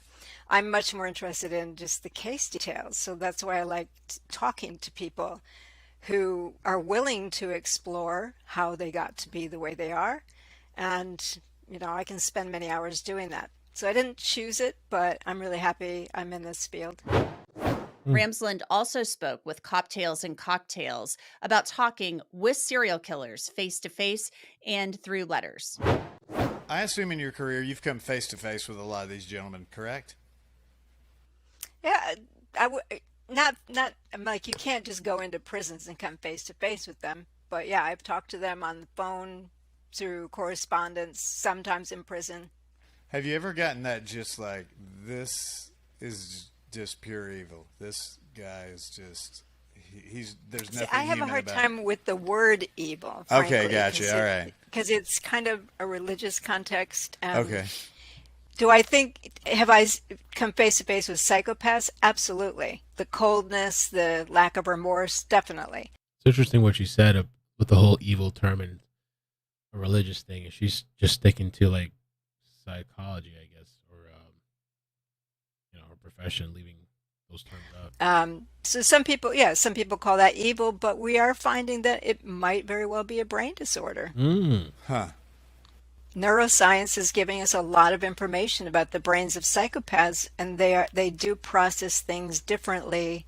They have very shallow emotional connections. Is it something they're born with? If so, that's a different story. As you can imagine, we want to talk to Dr. Ramsland about her experience teaching Bryan Kohberger. We reached out to her, and she said that she is not making any statements at this time. That's it for this edition of Law and Crime Sidebar Podcast. So I wanted to play that too. It was interesting. There is like full episodes or old episodes that Lisa had sent me, and maybe on Discord sometime when we do our Discord video and Twitch videos, maybe we'll listen to them, because there's like so few of them. One's kind of short. One's 14 minutes long. We could probably listen to that. The other ones are like 45 minutes long, and the other one's an hour long. So one those days we do our Twitch and Discord streams, maybe we'll sit down and listen to that. Okay. The next thing too, we could look a little bit through Brian Entin's, some of his videos here, and then I don't know, we'll see what we'll do. What else we'll do. And by the way, as far as the whole serial killer, mass murder, etc., my friend here says serial killing is multiple at different times. This dude is not a serial killer. He's not a mass murderer either by definition. If anything, he could be considered a spree killer. Could be mass murder, but 4 people is pushing the bounds, being a bit much. Okay. Yeah, I'm not sure it makes sense though what she's saying. We saw this video actually the other day.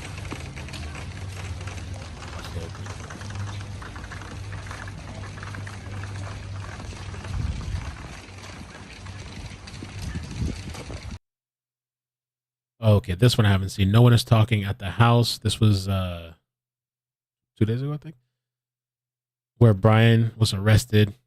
I'm a reporter. Is there anything you can say about Brian? Okay. And I got a sound at the top. He probably got a shotgun behind that door, bro. Get off my property, bro. I would have jumped back. All right, you got it.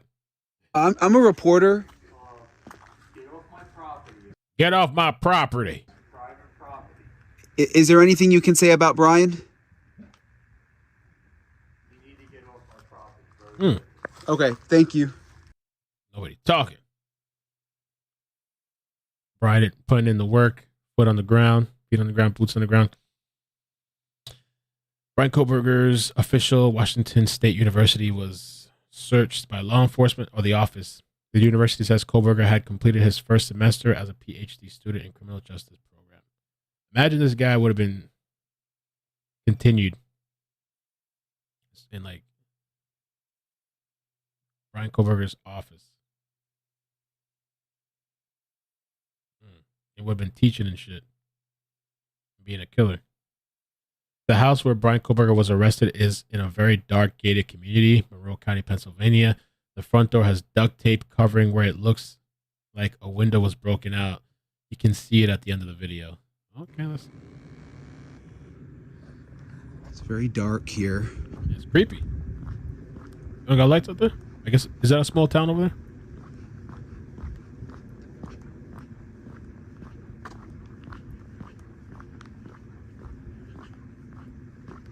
Get off my property. Damn, that's just that dark. It's like a movie or something. Is that dark? They don't have lights in front of the house?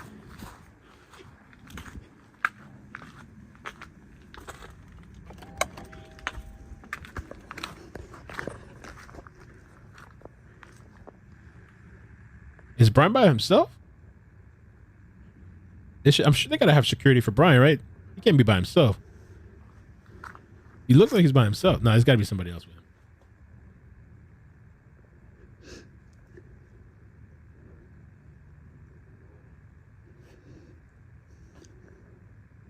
It's rural. PA is a ghost town. Some of those people out there don't play. They just shoot through the door and shit.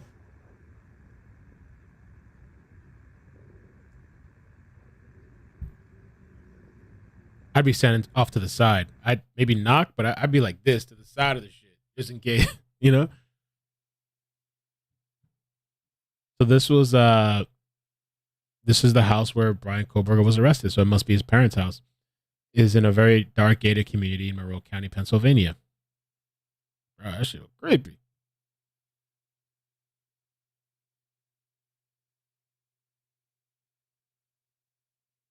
They did do the celebration of life for Kaylee and Maddie. It was incredibly uplifting, according to the News Nation producer there. Family members and friends spoke, and before leaving, friends left notes about their favorite memories. There was no mention of the arrest.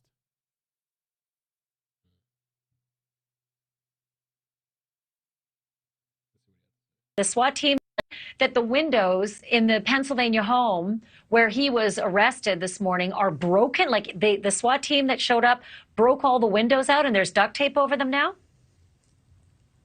It appears, I walked up to the house, Ashley, and it's a very rural community. Each house, I would say, is on about 2 acres. Very, very dark inside. I walked up to the house. There were some lights on inside. Some people yelled from the inside, "Get out of here." So it reminds me of like back in the day, those like creepy houses.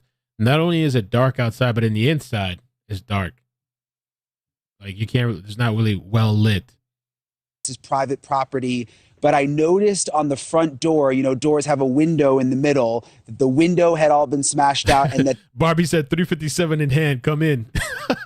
There was duct tape covering the window, and then also near the doorknob, there was duct tape. I've also confirmed, Ashley, through a source, that where the suspect is being held at the jail not far from here in Monroe County, I've confirmed that when he was speaking once in custody, he said something along the lines of, "Has anyone else been arrested?"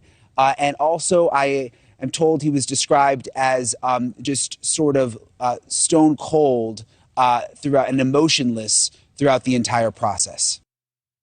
Damn.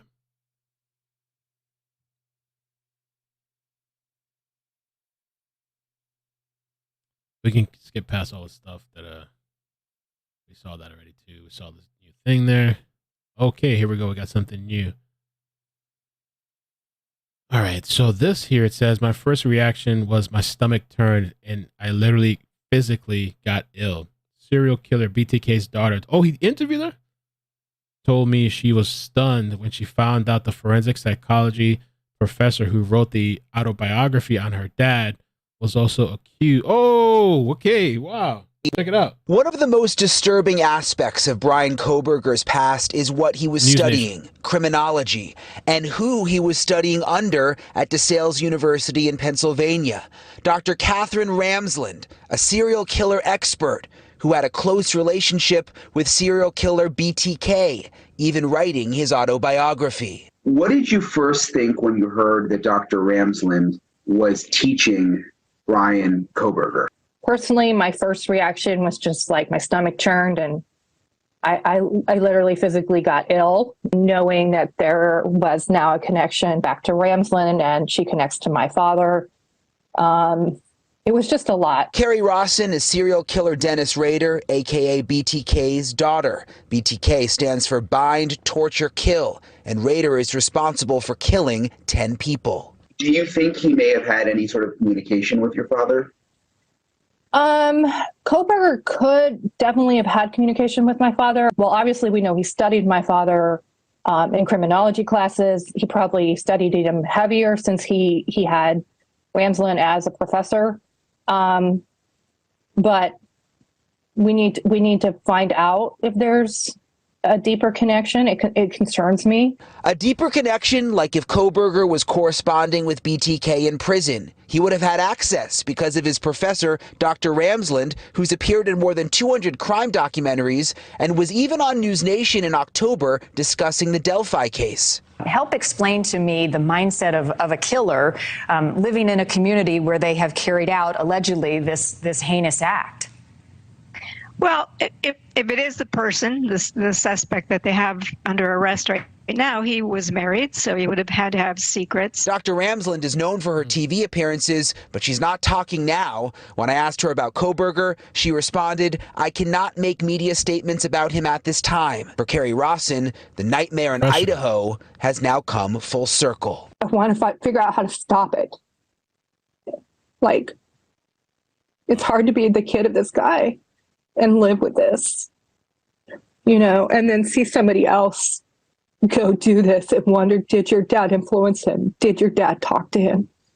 Like, was he studying my father outside of academics?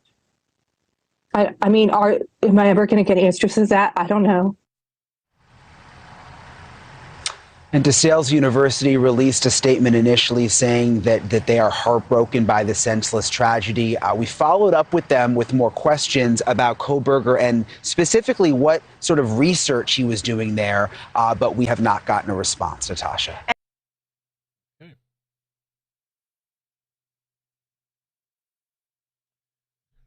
Interesting. Let me see if we got anything else.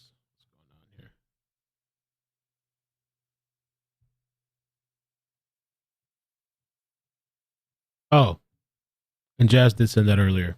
I didn't realize. I forgot about that. Thank you. Okay. So let me get the super chats. And is there anything else that I needed to get? I don't know if you guys want to do calls or not. I think I got most of the stuff I wanted to get. I'll take a quick scan too for any other updates. Oh, and I was supposed to check out that email. I'll check out that email too. Miss Matt Murphy, thank you for the super chat. Says, I believe he asked, was anyone arrested, to put the element of doubt in law enforcement mind. I was thinking that too. People thought about that just to mess with them. Paul K, good day, or good morning. I think good morning, America, and HNE. What? Good day and HNE from down under. He's looking and sounding like an evil Sheldon, maybe Asperger's. I don't know. Terry, thank you for the super chat. Says, think he asked about other arrests, concerned that his dad was arrested for accessory after the fact. Oh yeah, I did get that. For driving him back to PA, knowing he did it. Krusky Collins, thank you for the super chat. Says 7K live. Congratulations, Happy New Year. Thank you. And if you guys could hit the like button, please, I'd appreciate that. If you would subscribe to the channel, that'd be amazing as well. If you aren't, it really helps me out. Trying to get to 180 now. Let's see where we're at. We're almost at 171. Less than 200 away. Lucy, thank you for the super chat. Jess, thank you for the super chat. Lauren, have you seen the videos from Evil Exist channel? I haven't. Thank you for the super chat. David, thank you for the super chat. David, thank you for the super chat. Matt Catter, chat in this world. Teach safety online. Happy New Year, Mel. Thank you. Yo, and it just reminded me too. I had a thought because I talked to Mo, like I don't know when it was, like a week or two ago or something, on the phone, and we were talking about those air tags, which I've been wanting to get one. And she was like, "Oh, be careful with that stuff," or because there's been stories apparently of people like stalking people or tracking people with those air tags. Like I don't know if they'll creep up behind you, they'll sneak it in your bag or your purse or in your car, and they'll let you go, and you lead them right back to your house.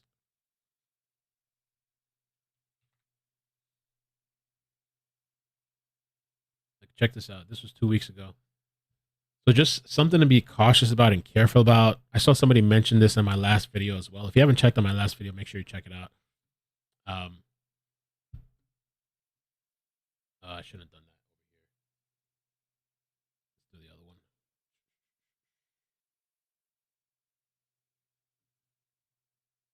AirTag stalkings, thefts, still jacked up. On the rise across the country, what you need to know. Those Apple AirTags, we've been talking a lot about these, to unknowingly track their victims. But it turns out that's not illegal behavior, depending on where you live. Alexis McAdams has more on that. You guys heard about this AirTag Alexis? Stuff? Hello, Sandra. Well, an Apple AirTag, this is what it looks like. It's pretty small, and it's meant to really track your belongings. It only costs $30. You can use it to find out where you put your keys, your wallet, or your purse, right? But police say it's now being used to stalk and follow people home. And that's what happened in Ohio. This is Heidi Moon there on your screen, the Akron mom murdered by her ex-boyfriend back in January. Now, her family tells me her ex-boyfriend used an Apple AirTag to follow her home, then killed her in her own driveway. He had it stuffed down in the seat cushion of her car and actually shot her with her own weapon. Wow. He was a convicted felon and wasn't able to obtain or own any kind of weapon of his own. And that's not the only case where that AirTag has been used to help commit crimes. Earlier this month, out in Indianapolis, police say 26-year-old Galen Morris used the device to follow her cheating boyfriend out to a local bar. So she shows up and found 26-year-old Andre Smith with another woman. That's when police say she ran him over 3 times with her car and killed him. Another example of a growing and a dangerous trend.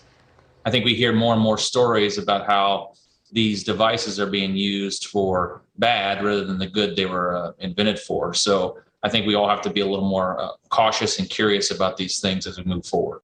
So that's just like a safety tip. Now the whole thing too, I had seen a video where they were like, okay, well, what can you do to prevent that or something like that?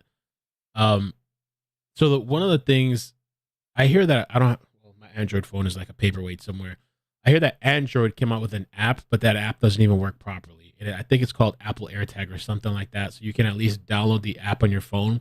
And if there's an AirTag near you, it's supposed to like give you a notification. It's supposed to pop up and tell you. I think with the iPhone, and I might have to do a test on this myself. Maybe somebody might know. I think they came out with updates that it's supposed to tell you if there's like an AirTag near you. And though I heard that doesn't work all the time either. And there's supposed to be something too that for if it's supposed to deactivate or something too. Something I don't remember how it works. So we might have to talk about that sometime. But that AirTag thing is something that's like I'm hearing more and more that people are using it to track and follow people. You know, whether it's to rob or like revenge or whatever it is, and they're following people. So. Yeah, Android, you're going to have to download an app. There's an app on there. And I think what you do is you just download it and you just install it, and then it'll notify you too. You know, I guess it runs in the background, probably tracking you too. So, okay. What else did I want to, let's see. Almost 2 hours in.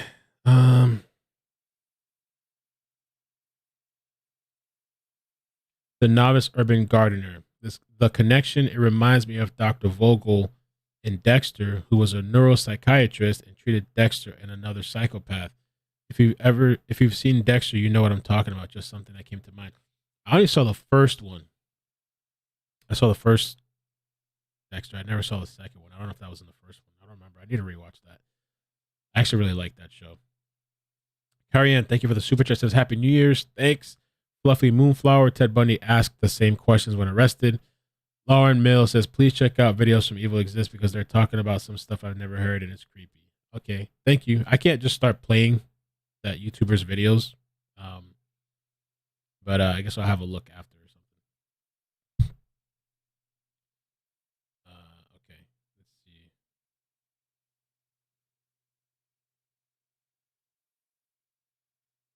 All right. So, you guys tell me you want to do calls or what? Maybe for a little bit. Let me check if there's any new updates that's come out. And I'm wondering, I guess we should be getting this probable cause affidavit soon, I guess. Let's see if there's any new Idaho murder suspect.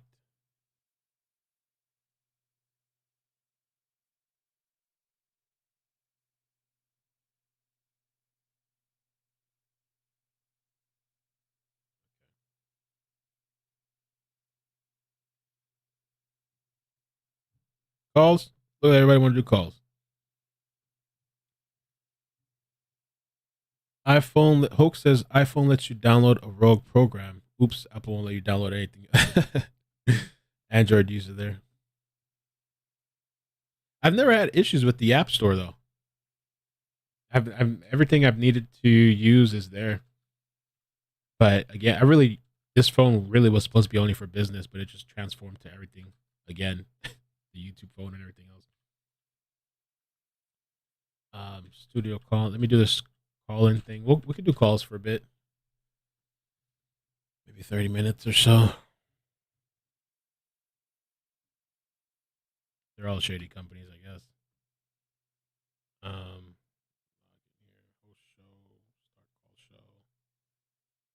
And the other thing, so you can talk about whatever you want in the calls, but I just posted this video as well.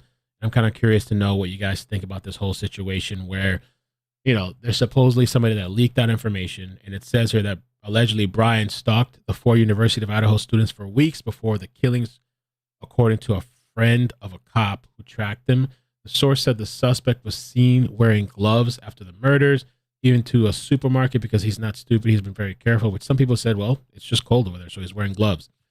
But it also says Kohberger was arrested at his family's home on Friday. We know that. The source said cell phone data showed he was in the same area as his victims in the weeks leading up to their deaths. And so I did a video covering this. You guys can, if you want to talk about that too as well. The only thing I thought that was weird is that, like, you know, this text message, anonymous please, which I'm assuming, you know, I'm sure they probably backtrace the phone number to check that the person is who they are, or at least live in that area. But when they're putting out this text message, to me, it's like you're putting out identifying details. And so even though we don't know the person's name, police or the person that leaked or the person that told their friend now is going to know that, oh, I talked to this person and they leaked it out. You know, it says he was arrested only 40 minutes from our home near our aunt and uncles, went to school with my cousins. His sister lives in our town. A good friend of ours was one of the cops who has been following him the last couple of days. He coaches with my husband and was telling him all the crazy details. He followed him into a Giant, which is a local grocery store, and wore gloves the entire time. He's not stupid and has been very careful. Also, he has been stalking them for weeks. Not sure if they ever interacted, but his cell phone pings followed their every move for weeks. So freaking scary and disturbing. I've been so invested in this case for the last 6 weeks. So if you guys want to tell me what you think about that. Okay. So let me do the call-ins. I'm going to call in right now. And yes, we're doing a giveaway at the end of the month again. We did $1,000 in December. So I don't know. We'll see. We'll try to get there. Swag, it's doing 500. I'll see if I can do another 500. We'll see how it goes. And all you got to do is click the link, download the app. It's a social media platform where I'm uploading videos, whether it's true crime or just behind the scenes stuff or personal things. You download the app, you follow me, and you enter for a chance to win automatically at the end of the month. All you got to do is download it, install it, follow me. That's it. And there's also swag bucks on there. And so what the cool thing about swag bucks is that you earn swag bucks just for watching videos. You can also send swag bucks. And a lot of times I'll send swag bucks to people, and those swag bucks convert to gift cards. You can purchase gift cards, or you can convert it into a PayPal transaction. And so I just recently did $200 because I had a lot of swag bucks. So channel sponsor, check them out. I'd appreciate it if you support me. All right, let me dial in here. Calling in right now. And lately my computer's been like sluggish, man. I don't know what's going on. Maybe it's because we've been here so much. Lately it's been kind of like struggling. And I have a nice computer, but I don't know, maybe it's time to upgrade or something. Maybe it's time to change out the entire computer. I'm not sure. Thank you for calling.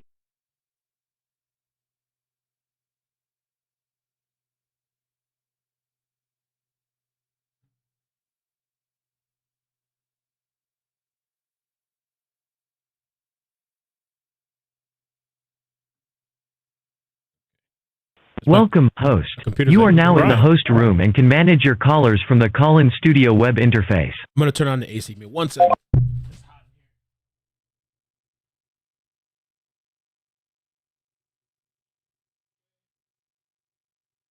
All right. Let's do calls. Thank you for being patient. All right. Let's go. All right. 346. How you doing? 346. Welcome. Hey, this is Houston. Can you hear me okay? Yes. Thank you for calling. We hear you loud and clear. I'm not sure. I'm not hearing you. Oh, can yeah. Are you hearing me yet? Yeah, you should be able to hear me. Oh, there you are. Yes, yeah. sir. And make sure you listen to me on that. the phone. Okay? Because the YouTube's... I have you. Okay, great. No, I got you. Sorry about that. Interesting discoveries you made right there with the professor, and I've always been real suspicious of the connection between these psychologists and these shooters, and I thought that was interesting how you brought that up. I find it very suspicious, and I can't be the only one. He went to like he how they are or something, or that or like what? Say it again. What, that he studied under her? Or that she's like... Yes, exactly. That he studied under her, and that there was a bridge. I was always looking for a bridge with these psychotherapists throughout several different shooters. It was a shooter in South Texas at a school. A lot of these school shooters were on medications. The Uvalde shooter had psychological issues too. I just think there's just too much correspondence with that, and so the fact that she's actually as interested. Imagine her, just because she's a female, she's older, and she looks like she's done this for a long time. I don't want to take away from the fact that she could be a very similar person as Kohberger actually is, just more advanced and more experienced, and further down the road, we just probably never suspected her of having this sort of interest. So I'm not. I think that that we have a lot more of these type of people, like these. What was a kid named Adam? The one shooter, Adam Lanza. There's a similarity with the way that Adam Lanza looks and Aurora shooter looks, and there's just these people look like they came from a petri dish. And so I wonder who's handling these people. And one other interesting point I wanted to make was that somebody else came out in the media recently that made a big made a big point about psychotropic drugs, and they were using to threaten him with to control his behavior. That person is a huge celebrity, and a lot of people wrote off what he said because they thought he was bipolar or something like that. But it was Kanye West. He came out and said that his trainer was threatening to medicate him if he didn't behave a certain way. And also that trainer, once people started looking into who he was, he worked for a Canadian intelligence agency, and he was into these psychotropic. I'm sorry, I didn't mean to interrupt you. No, you're good. You're good. He was into these psychotropic type drugs, and it's just pretty scary to think that that same trainer that Kanye West is talking about has actually had a lot of other celebrities that he was in charge of. So there's Harley Pasternak. Somebody wrote in the chat. Annie wrote in the chat. I heard that guy had some weird ties too. The guy that you're talking about, some weird ties to something. I don't know, MK Ultra or something like that. I forgot what they said. Like the guy's weird. I don't know if it was that one or who. Yes. And so think about that. That guy from Canada is distributing meds to people, and then also the guy from El Paso, the shooter from El Paso, his father was a psychiatrist prescribing meds to his son too. So we're seeing a lot of these psychological analysts coming up that are prescribing meds to people who are in return stating, or expressing issues. Britney Spears was a Pasternak's trainer as well. We've all seen what she went through. There's just way too many of these correlations, I think. Well, thank you, man. Yeah, I appreciate it. I just wanted to bring it up. Yes, sir. Yeah, appreciate it, man. Welcome. Thank you for calling. Okay, good night. Bye-bye. Interesting. That lady, that professor, it just seems like, she's an expert in that field. Seems like she kind of fell into it. It's got to be interesting. I don't know, working. I could imagine, she's consulted. She's written all these books. The news talks to her. She's consulted with police. She talks to literal serial killers and psychopaths. 253, how you doing? Where you calling from? Hi, Mo. How are you? I'm calling from Washington State. Amazing. How are you doing? Good. How you doing? Doing good. Happy New Year. Happy New Year. So, I've been kind of catching up on this case. I was kind of getting affected by it, so I tried to kind of pull myself away from it for a little bit, and then the rest was me. I kind of tried to catch up a little bit. But it genuinely seems like the guy was trolling a bunch of people. It does sound like he called you and he called T-Reb. The voices sound very similar. Mm-hmm. So I do think it's going to come out. Now, obviously, the police have collected his electronics and everything. So you're going to keep everything under wraps. Right. Obviously, until the affidavits come out and exhibits and so on. There's going to be information, but I'm pretty sure I can almost bet money on it. It's going to come out that he was actively involved in the case. And a lot of times he kind of gave it away by some of the weird questions he would ask. And they were very different from the regular callers. Like I followed you for a while now, and it just seemed like he just wanted to stand out, and some of the wording he would use and everything. So I think he was basically trolling a lot of people online and calling you guys as well, the streamers, and kind of just talking, giving his points. So basically, it seems like he was really getting off on a lot of the stuff that he was hearing. I'm glad they caught him because I honestly think he would have done it again. So yeah, it's a situation where I think he got off on it. He felt really good about it. I honestly think he didn't think they were going to catch him this quickly. I honestly think he covered himself as much as he possibly could. But I think his ego got the best of him as well. I think he underestimated the police. He saw all the different theories. He called in as well and kind of was trying to push some theories out there as well, kind of support them, like the frat boy theory. I'm like, okay, he must have hated frat boys, like he must hate that culture. And it'll be really interesting to find out what the connections were with him and the girls. Like just kind of thinking about things, how the servers are. And, he had just been in the area since summer, I think, of last year, right? Like a short time frame. Very different type of personality, from the girls too, and Ethan. So, I'm assuming that maybe the connection was made through the Mad Greek. And then the girls, being servers, had to be friendly. And then Kaylee, would frequent the Mad Greek because of Maddie and also Xana. So maybe there was some kind of, just seeing these people and they were kind to him versus it seems like a lot of people maybe were not kind to him in the past. And the girls being bubbly and friendly, he might have put it in his head like, hey, these girls like me. I'm an older, college student. And I'm probably a lot better than these, younger kids they mess around with. And that was probably his mentality. And probably one of them said, hey, nah, I'm good. And that's probably what led to him to finally decide, hey, I'm gonna go ahead and test out my theory and see how things go. And he, went and did what he did.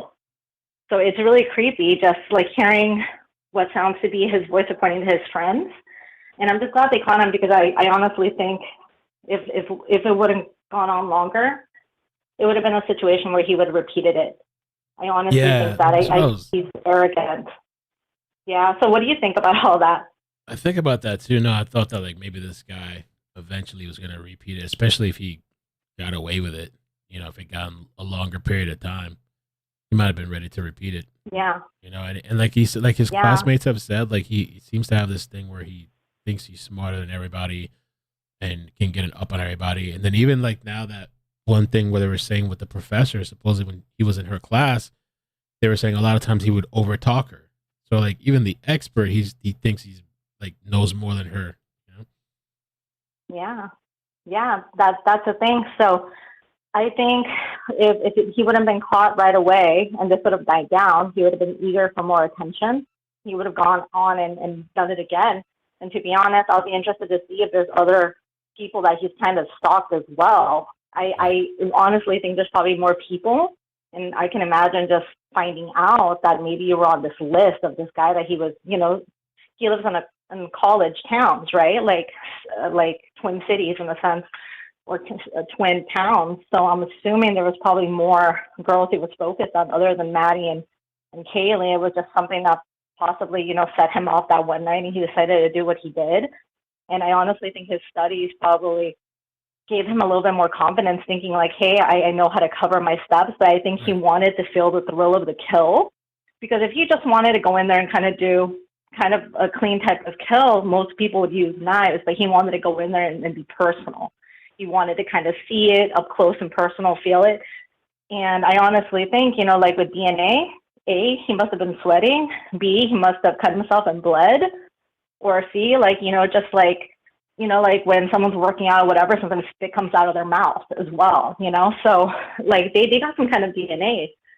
So I think his ego got the best of him. And I'm just glad they caught him, because I honestly think I think it's going to go to trial. I think it's going to be a death penalty case, to be honest. I think his defense attorneys are probably going to try to negotiate a life sentence, but this is such a big case, especially with some of the parents. I don't foresee Kaylee's family, saying, oh, yeah, I'll give him a life sentence. Like I honestly think some of the families are going to push for the death penalty, and this being such a big case and Idaho being open for death penalty, I think it's going to be a death penalty case. I don't see him just, like negotiating, at least the families being okay with negotiations to give him life. And I kind of see him kind of being similar to Ted Bundy, trying to, interject his thoughts and kind of boss around his defense attorneys and tell them, this is what I want, this is how I want it said. Maybe kind of participate in his defense in a similar fashion to Bundy. It seems like he studied some of these serial killers. So I think it's going to be a situation where he's going to just want to participate, and he wants to be infamous. He knows at this point, if he can be up there with, the main killers, right? Bundy, BTK, and so on, especially now with such an infamous kill, I think he's going to go for it. I honestly think so. But those are my thoughts. I don't want to take too much of your time. I love listening to your podcast. Thank you so much. You're one of my favorites.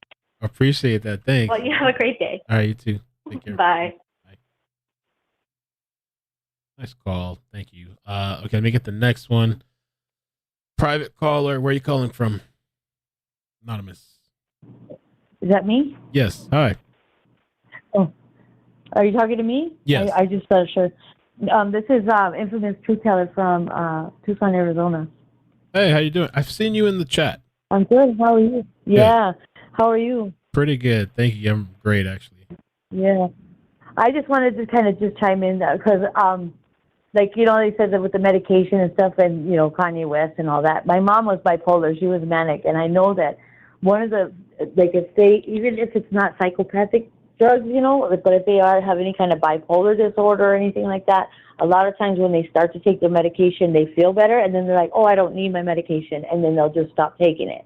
You know what I mean? And then that's when they kind of go on that roller coaster, because they feel better, obviously, because they're taking their medicine, and then they'll just stop, because that's part of that bipolar, the manic kind of personality. But I just wanted to chime in, too, is because if you think about it, and if you statistics and stuff, like people that are highly intelligent, a lot of, that do heinous things like this and, the tragedies and killings and stuff, the sociopaths, psychopaths, they're highly intelligent, and it's like they're chasing that adrenaline or that dopamine high, that fix, because they're so smart.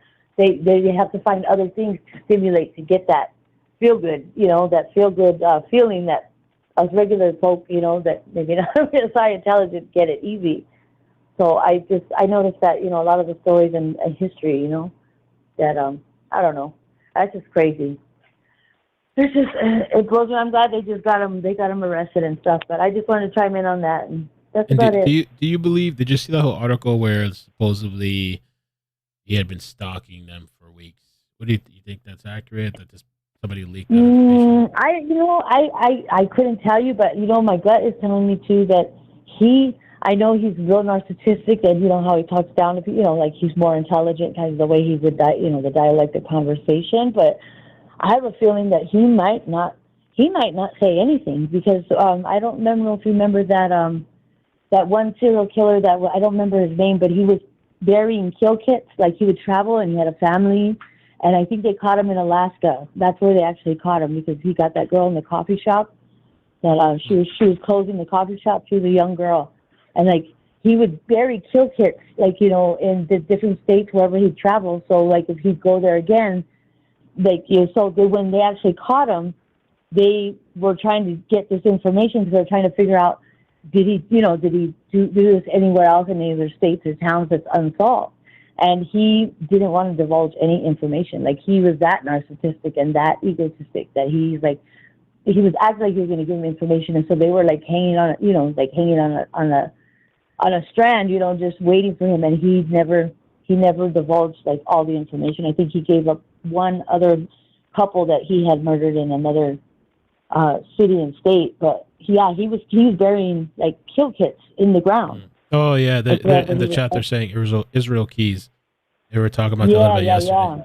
So I don't know. He just seems that I don't know. He just, to me, my gut is instinct, my speculation. He might not say anything just to be able to know that he's the only one that has that information. Right. All right. Well, All right. thank you. Well, Yeah, appreciate it. have a great rest of your day or your Thank you, you night. too. Thanks for calling. All right. Take care. All right. Bye.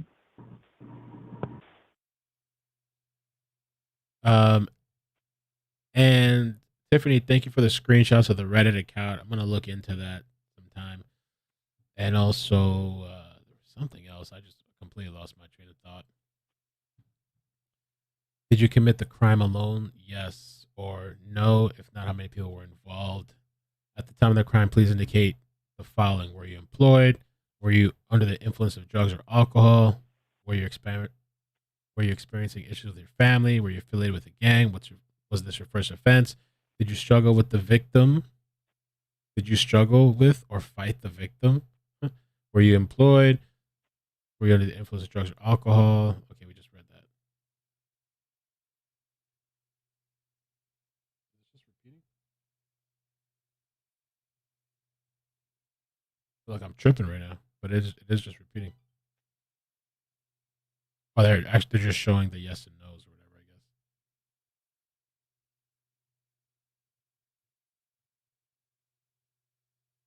The following open-ended questions provide you with a chance to anonymously detail your experience committing your most recent criminal offenses. Any important actions, emotions, or thoughts should be thoroughly detailed. Okay. How was your life right before the crime occurred? Let me get the rest of the calls. 831. 831, how you doing? Where you calling from? Hey Mo, it's Leslie from Texas. Hi, Leslie. Happy New Year to you and Happy Maddie. New Year. Thank you. So I just wanted to say, I appreciate your coverage on this. You're doing an amazing job. Thank and this case is crazy because I'm in a sorority and I'm in college right now, and I just think about my sisters and my friends who have roommates and go out, meet guys, they party and all that. And I'm like, oh my gosh. And this is a perfect example for people to trust their gut. If someone seems creepy, someone seems off, you're not vibing with them, listen to that. You know what I'm saying? Right. And so I worry for them. So that's eye-opening there. But I also sent you something on Facebook, and it's about a group that they had of 150,000 members, and there was somebody that was super active, and they think it was the killer. So that's something that I was looking at, and it's real creepy. And he goes back and forth with some of the people in the chat, in the comments, talking about well, what hand was the knife in, just asking all these different things. And then when he was arrested, that profile went dark. It's gone now. So if you want to take a look at that, I sent it to you on Messenger. Okay. Facebook. Under what? First name? Leslie. Okay, Leslie. You did say that. Leslie. Okay, I see. Okay. Oh, yes, you did that, and I wanted to bring this up. Thank you. And there's Dude, it's so creepy. So explain it again. So this whole thing. Okay, I'll read it here. So the largest sleuth online Facebook sleuth group dedicated to solving this crime has around 152,000 members. One of the most recent active members of the group was a man, Papa Rogers. See any resemblance? I posted his Reddit survey. I'm also including his post from the group. Absolutely insane. He was right here the entire time. Oh boy, is this going to be another? In regards to Papa Roger account, his profile pic looks exactly like Bryan. Okay. It's from one of the apps where you can make yourself cartoonish. And his account was disabled yesterday. The posts in here from him have me shaking the whole time. Okay, let's see. Why did the killer choose that house over all the other houses? What do we think is the entrance point of the crime scene? One knife and 4 people. The killer took a big risk. The knife could have easily broken off or become ineffective after 1 or 2 murders. Are we sure there's only one knife involved?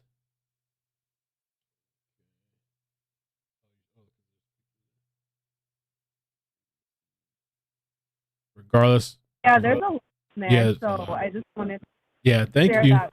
You should. And what, you think this is really him, or they seem to think this is him? Yeah, they do. I mean, I don't know. Allegedly, I'm just sharing what I saw. So, it's definitely creepy. So he might have been out there in those streets, just trying to like hide in plain sight or whatever, for the thrill. Okay. All right. Thank you. But I'll take a look at it. all right. Thanks, Al. All right. Thanks. Bye, Leslie. All right. Bye. Bye. We'll try to go through it. 407. How you doing? Where you calling from? Thank you for holding.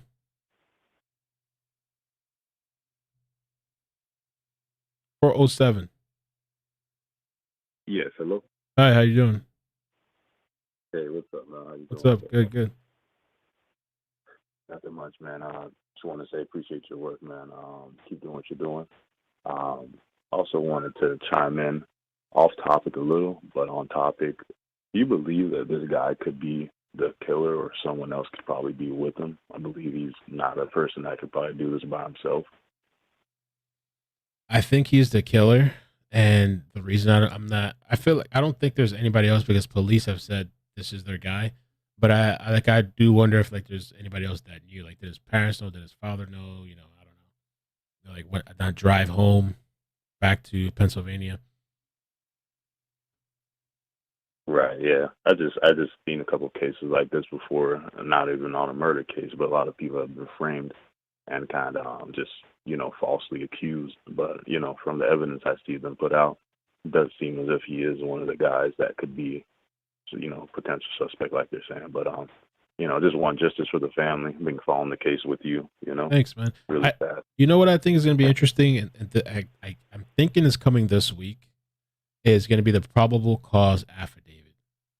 And so the chief was saying that, like, I guess he said, like, once you guys see how we came to what we came to, like, people will understand. So I'm kind of holding a bit too to see what exactly is it that they're going to share with us, and whatever they can tell us about how they came to their conclusion.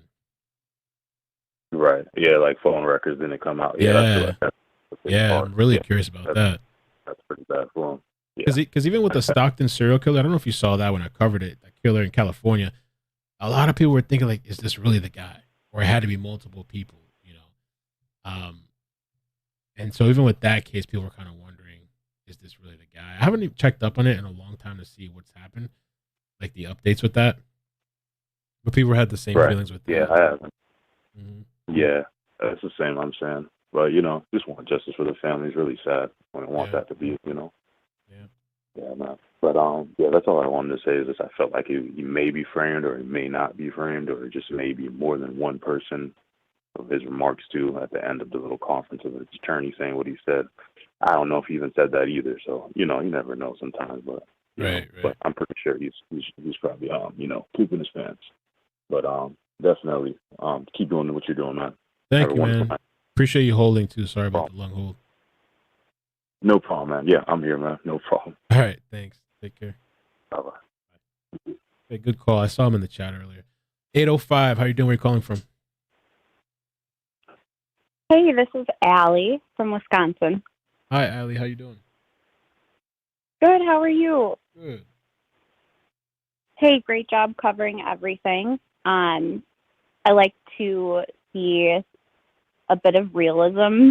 I don't like going down these conspiracy trails of like, oh my God, I can't believe the FBI actually figured out who this is. We were on it this whole time. Okay, like, everybody has a sensible outlook on it originally, and you can't blame them for it. It's got to be somebody close to them.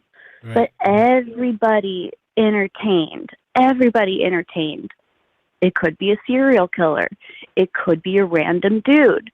But everybody kind of like, no. We're going to get online. We're going to figure this out. We're just going to, like, hone in on these people's lives, And I think people are just really trying to overcome what has come out. Yeah. And this dude is not like, he's just not like a random guy that doesn't have any expertise. Like, he went to school for this. And I definitely believe that this guy has been an incel and never knew about it, really. Like, he just didn't really understand that he was in a way, shape, or form. Like, I think he definitely went into these studies wanting revenge, you know, and like not having that great of a social inept. Yeah. I don't know. I'm not shocked that it's this guy at all. And I think it's hard to see a lot of people just kind of want to doubt it or doubt law enforcement, because I think Delphi also made people think, like, what does the FBI even do? You know? And it's a small town murder, and I think they really had to do it right this time. And it's like to what you're saying too. It's like I feel like it's like you're saying, like, so many people, I guess they felt dead on that it had to be somebody at the food truck or right, all the different Jacks or Jake or whatever. And some people especially went really hard and like almost as if it was a fact or something. And so I guess to accept that it's this person that wasn't on anybody's radar that we know of, it's like maybe it's hard to accept for some people. We're our own worst enemy, you know, to the general public. And, you know, I've always been a firm believer that the law enforcement asking the general public to look for a very specific year of car from 2011 to 2013, like, I've worked for a used dealership for 6 years, and I've seen so many different white Elantra body styles, and I thought, man, that's really, really dicey for them to say, hey, general public, just kind of look out for these years. You know, chance the fact that you'll ask somebody, hey, what year is your car? Or maybe, like, be lucky enough that they'll just Google what an Elantra looks like if they see one. It's just kind of a waste of their time. But either way, it got solved, it seems like. Yeah, I mean, I guess we're going to have to wait and see. And I'm definitely, like I told the other caller too, this probable cause, I'm really curious what they're going to put out, what information they're going to put out with that. It just better not be messy, like Delphi. Right. Probably. I know. All right. Well, thank you so much. Yeah. Thank you. Have a good night. Happy New Year. Thank you. Good night. If the mic is acting up, I'll have to fix it some other time. I made some modifications slightly the other day. It's because people kept hearing the tapping sound on my computer or the mouse. And so, like, that sound, I mean, you still hear it, but it's not as bad. But the only problem with modifying that is that you might not be able to. I have to talk directly into the mic. I'll make some modifications after the stream. But if I turn like this or go like this, you're not going to hear me. When I go like this, you'll hear me better. I got to be a little mindful of that. Okay, 949, how you doing? Where are you calling from? Hello. Hi, how you doing? Hey, this is Joe from Texas. Joe from Texas. Welcome, man. What's your thoughts?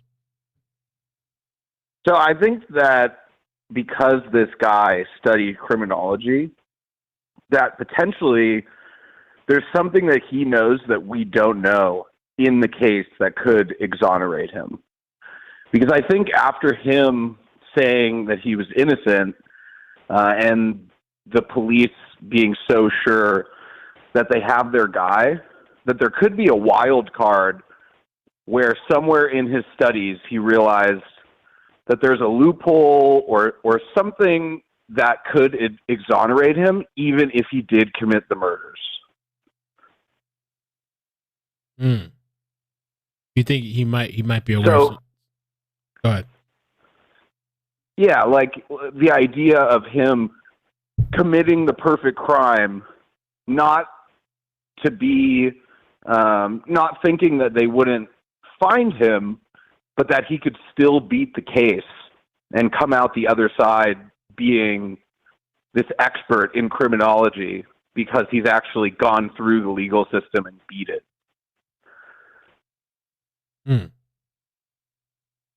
I don't know. And crazier things have happened, right? Like OJ was, I think most people think that OJ did it and they had to acquit, right? And so just going down the rabbit hole of thinking, if this goes to trial and there's a reason that the case is thrown out and it all comes back to his knowledge in criminology and how criminals are convicted, that this was maybe a bigger plot. There's something beyond just a murder, but a statement.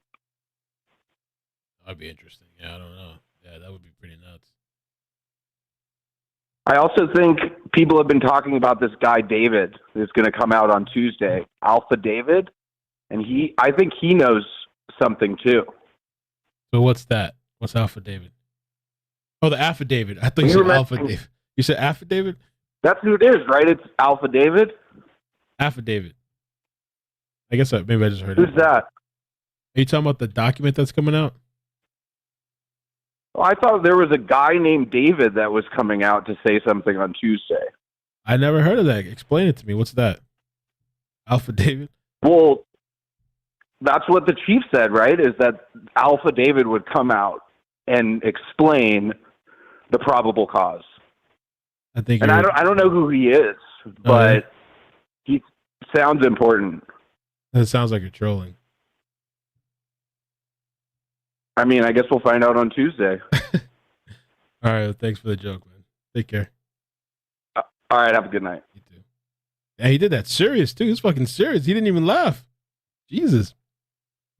214. How you doing? Where you calling from? Something on Tuesday. I never heard of that. Hey, Mel. Hi, how you doing? Oh, hey. Sorry, am I echoing? I've never called in before. Well, So you if gotta you just turn me down in the walk me through background. this. Okay, sorry about that. Hey, this is Leslie P. I've been in your chat for a long time. Love you. Thank you so much. But just, oh gosh, is this not the crime of the century? Unfortunately, that I think we're all in an emotional turmoil because we feel for these victims, yet we're so drawn in by the whole science and everything that's going on behind the scenes of this crime. Right. But thank God they got somebody. So I just wanted to talk to you that when they talked to him and he said, was someone else arrested? And I know you touched on this earlier. I really feel he was worried about his parents or his family because you know that they had a son living in the area studying that topic and driving an Elantra across the country. Right. I feel it was more about that. I don't think anybody else was involved. I think this was all about him. Right. That's the psychopathy. So I have a background in medicine. I'm a physician. I've rotated through lots of psychiatric facilities, and I find it fascinating. It is not my area of expertise, but I do deal in it from time to time. And so I am excited just to hear about these experts and what they have to say about this man. I listened to the other caller who talked about the medications and he was concerned about the medications. Probably early in his days, he might have benefited from help, not only in counseling, but medications may have helped him along the way. I think this man has been tortured by homicidal thoughts and urges for a long time. And that is that is not my area of expertise, but I do deal with psychiatric issues in the ER. But that's just my medical feeling on the subject. But I don't think he's off. I just think that I think that this young man would have benefited early on, and maybe he wouldn't have become a killer. But we do know now that brain chemistry is very different. That the reason why you and I and all of us can't wrap our heads around what he's thinking and how he could possibly do this is because our brains don't work like that. And these are people whose brains work very differently. Can I ask you something? These medications too, sometimes they have, like, let's say somebody has like mental problems. Can it make it worse? Like, let's say they already had thoughts of like homicide. Could it even drive them further to commit homicide? It can, especially if they're young, especially if they're teenage and let's say early teens. When you introduce medications like that, you have to watch very closely that it doesn't have an opposite effect.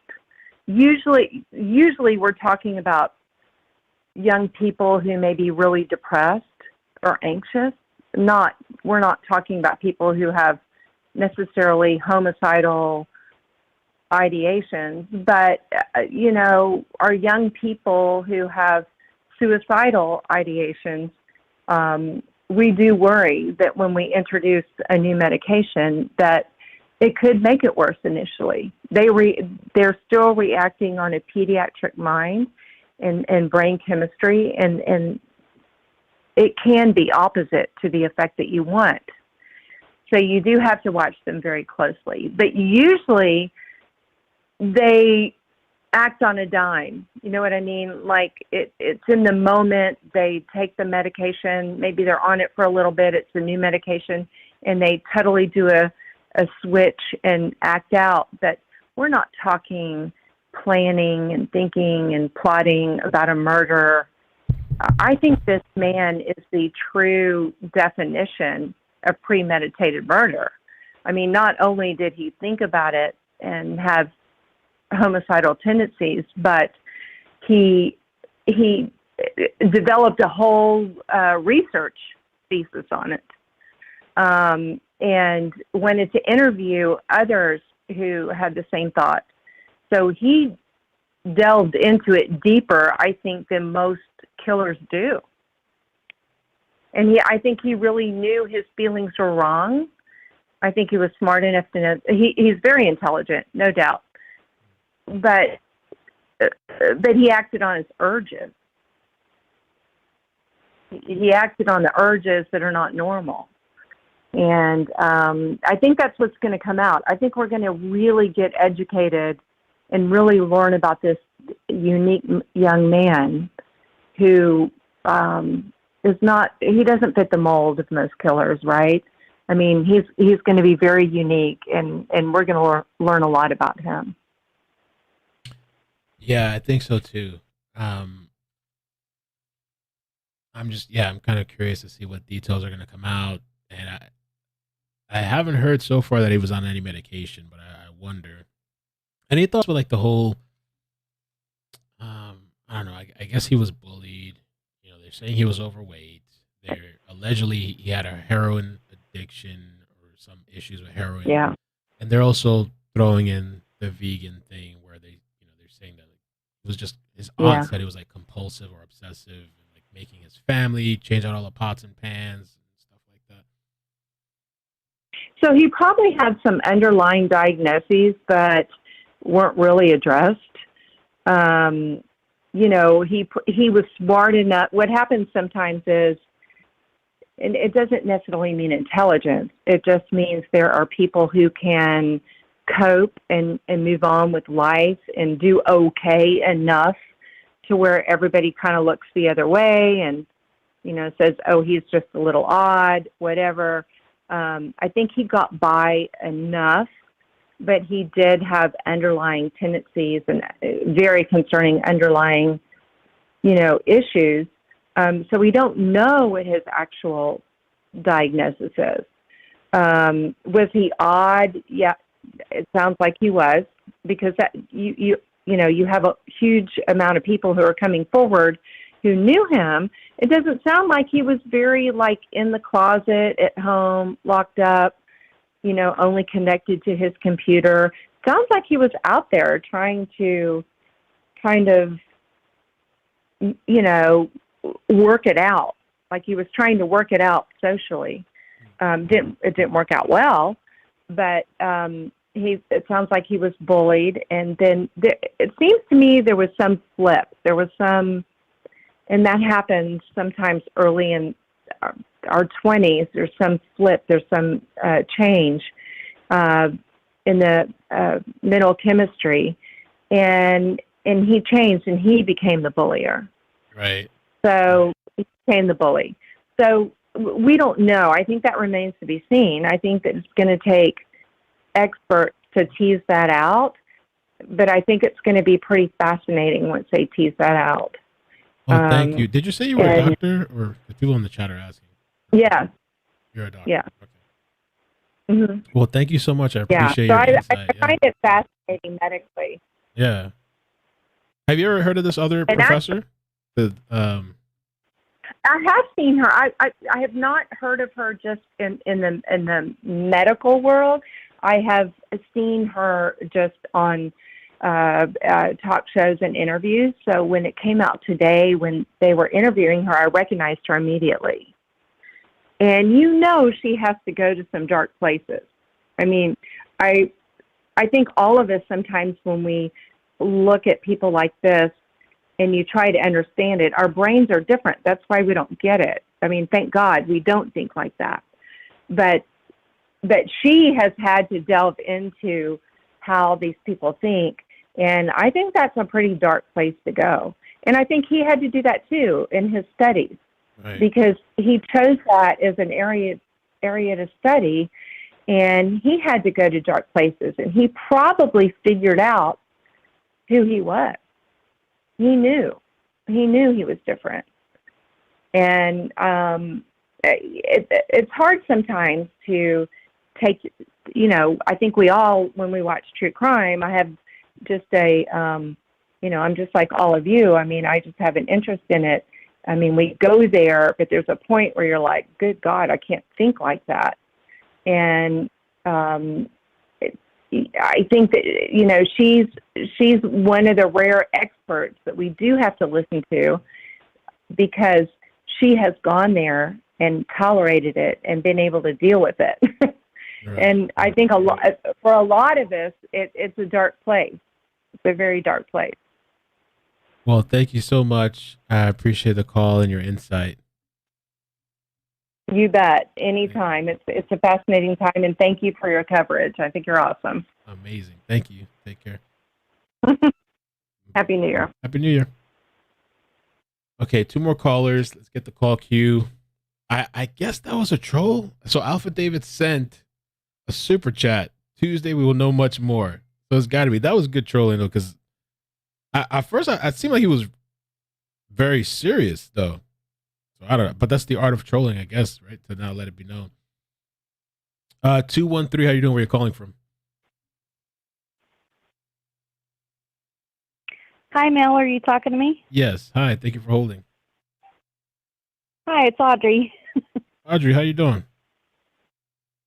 I'm doing all right, but it's not the Alpha David; it's the Beta David. Oh Lord. Where's Beta David No, at? seriously. If he was being serious, I don't think we should be mean to him. I don't know. I don't want to be a pigeon Mac. No, well, somebody sent a super chat named Alpha David. I don't know if they just created that account. We got to look up that account. The Alpha David mystery. I don't know. Okay. Well, I did have something I did want to say. The Reddit post that people are talking about, I'm not sold on that it's him, but there was something that this person posted that raised an interesting question. Okay. You with me? I'm with you. Go ahead. Somebody posed an interesting question. He said that he thought that Maddie and Xana were the ones targeted. And that's why he went to both bedrooms. Okay. I don't know. What do you think about Maddie that? and Xana, because they're in Which two you different thought my floors. 3 a.m. You thought my 3 a.m. theory was crazy until Nancy I didn't said say it. it was crazy. I didn't say it was crazy. I just didn't think. I don't think there's anything. You called and you said that. That was it. Like, did they purposely arrest this guy like at 3 a.m? Well, I mean, it could have been symbolic. It could have been coincidence. I think it's justice either way. Mm-hmm. Anyway, I love you. Love you too. Thank you so much for the Love call. the cat, even though they can be mean AF. Oh, they're ruthless. They're ruthless. Savage. Okay, you got good legs. Have a good night. Thank you. Good night. All right, goodbye. Bye. I meant to ask her too. I forgot. Where's that post at with the target tab? Whoever finds that post, send it to me. Okay, 281. How you doing? Where you calling from? Hello. Hi. How are you? It's Beth from Houston, Texas. Hi, Beth. I've been low key. I've talked to you before. I've just been low key watching since the Kylie thing. Thanks for always taking the high road, by the way. Oh, thank you. So, yeah, that's why I've been low key because there's not a lot of high road these days. It's too much. What did the guy say? Alpha. That was very Bart Simpson of him too. Oh, I didn't think. Wait, why Bart Simpson? You know, when he used to call the bar, when he used to call Moe's, and he would make up those stupid things. Can I talk to so and so? Yes, so yes, you know yes. what I mean? Yes. Yeah. So first, I have a weird theory that maybe the cleaning crew they were only there for like less than 24 hours. So could they have been tinting things off to get out more evidence to make it look like it was the cleaning crew, but really it was the police? You're talking about when they were. Yeah, I'm listening. You're talking about when they went to go clean up the They place, came out but then and they got interrupted. They set everything up and and it looked very reminiscent of Kylie's car coming out of the water, like covering up the windows and stuff, right? I mean, that's like, obviously it probably is just the cleaning crew and it is just a defense team, but that's one of my theories. And then I wanted to say about, long story short, like I grew up, I'm in my 40s. I grew up in the 90s and I was an alcoholic. I've been sober for 20 years, but I was in and out of bars and thanks.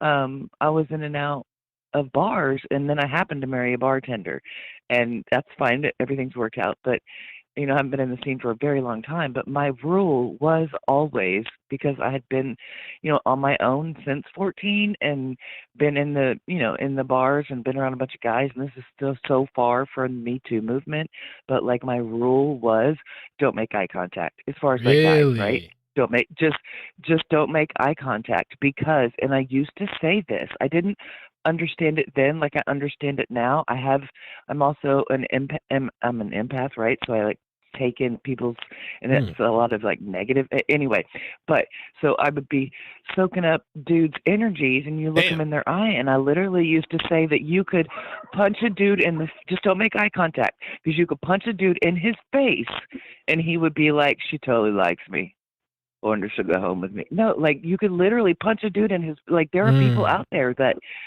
do not comprehend and do not understand. It's a lot different now than it was. Like, you know, when I grew up, you could slap a girl on her ass at a bar and it'd be like, you bring it, excuse my language, you bring it up and you're the crazy girl. You're tripping, right? Because there were no boundaries for a long time for girls.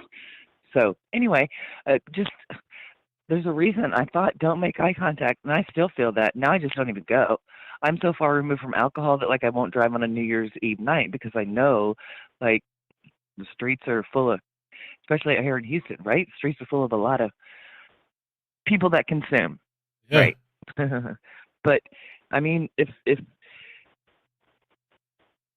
he's sick and if he's a whatever, like but we should really focus on girls, on women, on young ladies, like trusting their gut, understanding their instincts, and knowing they're there for a purpose. And that's like self-protection, self-preservation. Like there are creeps. I'm not by any means saying they're all killers and they're all like, you know, homicidal, but doesn't mean they won't follow you in a parking lot. It doesn't mean they won't, like in the beginning of this case, they were saying, oh, somebody said that one of the girls, I can't keep up with her, I'm sorry, one of the girls had a stalker, and you know, the community's like, oh, and even the police were like, that doesn't mean anything. It always means something. Always. Like, I'm sorry to get loud. It always means something.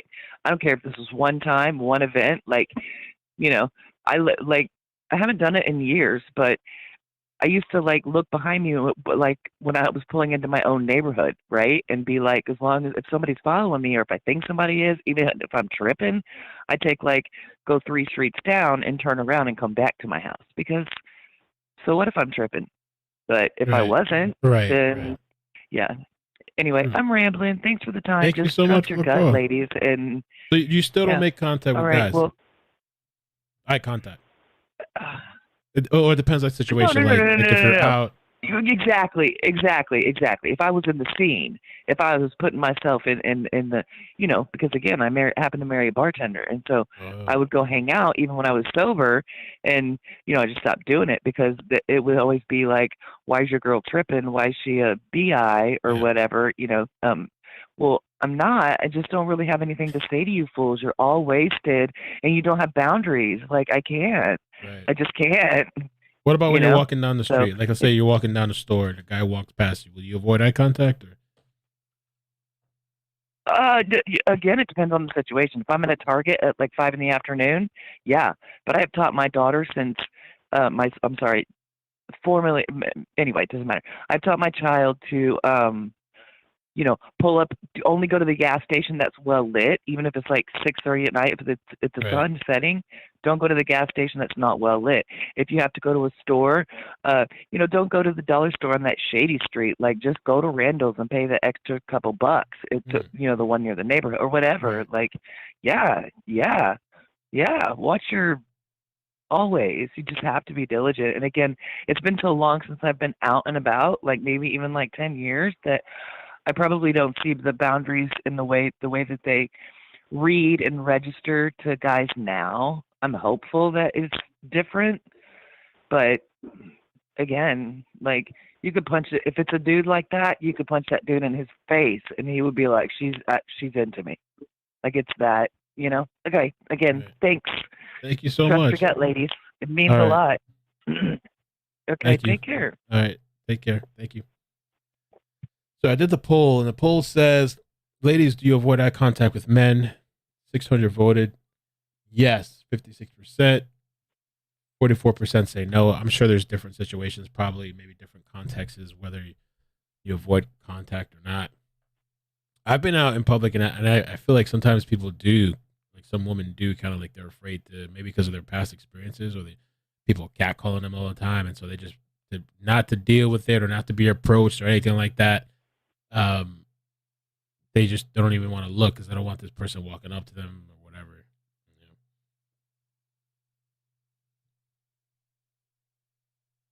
You know? I said weirdos act more weird when you make eye contact with them. It's true. She loves me. Oh yeah. Oh, she loves me. She looked at me. Yes.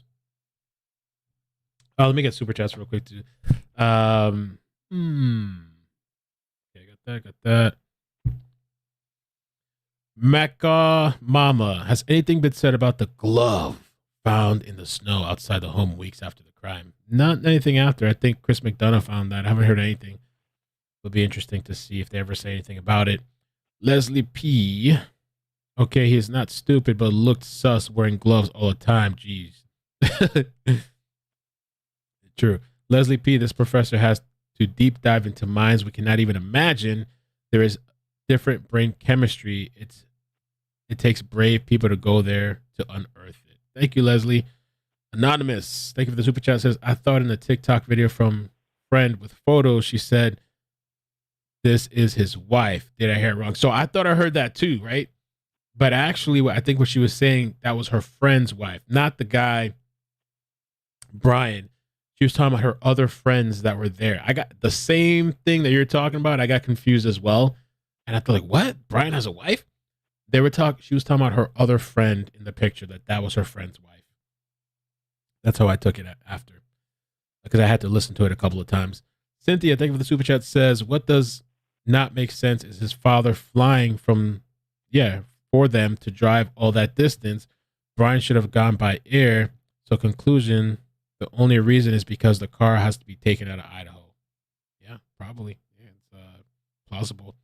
McCaw, Mama, Alfred, David, was he taking a pass? I think we're going to have to clip that. That was pretty funny. Michelle, Alfred David for the win. I'm dead. Thank you for the super chat. Brittany C. These web sleuths should have been looking for Alpha David. You know what? It'd be kind of funny. I mean, had that been, well, I don't know how. I could see, like, had this been before this guy was caught and somebody called in talking about Alpha David or making something, they probably would have been searching for him. Who's Alpha David? He had all the important information we were looking for. And then Alpha David himself, I'll show it on the screen again. Alpha David. And I don't know if that's the person that called or did somebody just make a new account? Oh, wait, can I not show it? Alert box. Boom. Let's try again. There we go. And then we got a chat. Alpha David donated 5. Thank you. Tuesday, we will know much more. So, I don't know. And the poll is 58% yes, 42% no.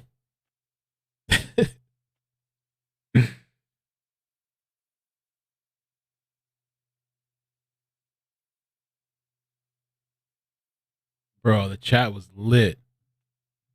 Yo, Melanie says, hey, Mel, I had fun listening to Firestarter with you last night. I put that song on to work out today. I went to go for a jog. I put on Firestarter. I was pumped up. It's a Firestarter. Hey, hey, hey. Good song. Classic Wipeout. Amy, thank you for the super chat. Says, there is a research study where perps pick out women they would attack. There is a type. I don't think making eye contact is the type. It's women that seem weak, meek, and not controlling. All right, so that's it, man. I have to head out of here. We're almost at the 3-hour mark. If you haven't seen the video that I posted earlier, make sure you check out the video. Let's see. We're done with calls. Gotta go get the baby in a bit. Kind of hungry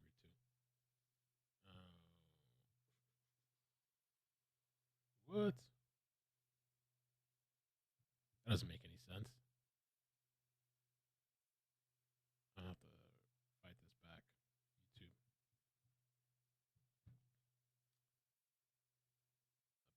They age restricted the video I just posted. The video that was like blowing up. There's nothing in there. It's just reading an article. It's so weird. Let me, because that's gonna kill the video.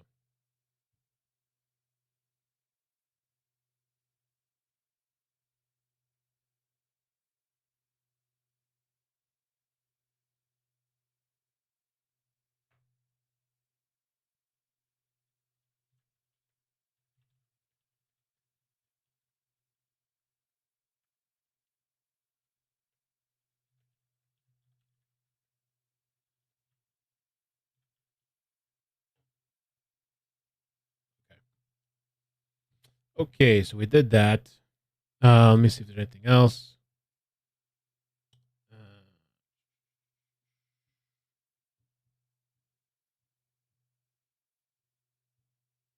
More posts from that person, Papa Roger. I don't know. They're probably gonna be looking into that guy now. The guy made some weird posts though, I guess, because look at this one.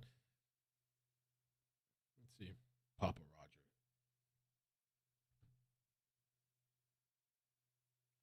The killer has sexual dysfunction. Thoughts? And then he comments here. He also likes his. Oh well, I didn't see that. Yes, he also likes the steak medium. And then this guy responds, "Is that your first thought?" I don't know, man. I don't know if that's really the killer. The killer, it's him. Everybody thinks the killer is somebody on there.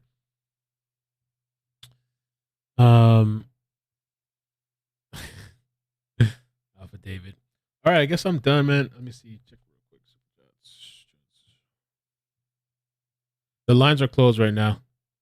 I I can do one more call if you want. Kayla, if you want me to call you.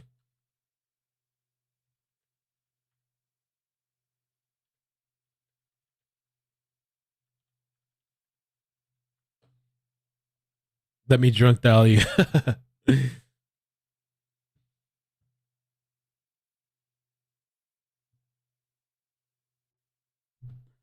I DM'd you, Kayla, on Discord.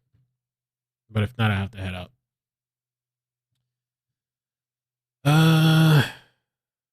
Let's see. Anything else?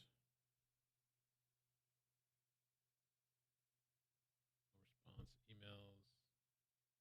No, I'm freezing here.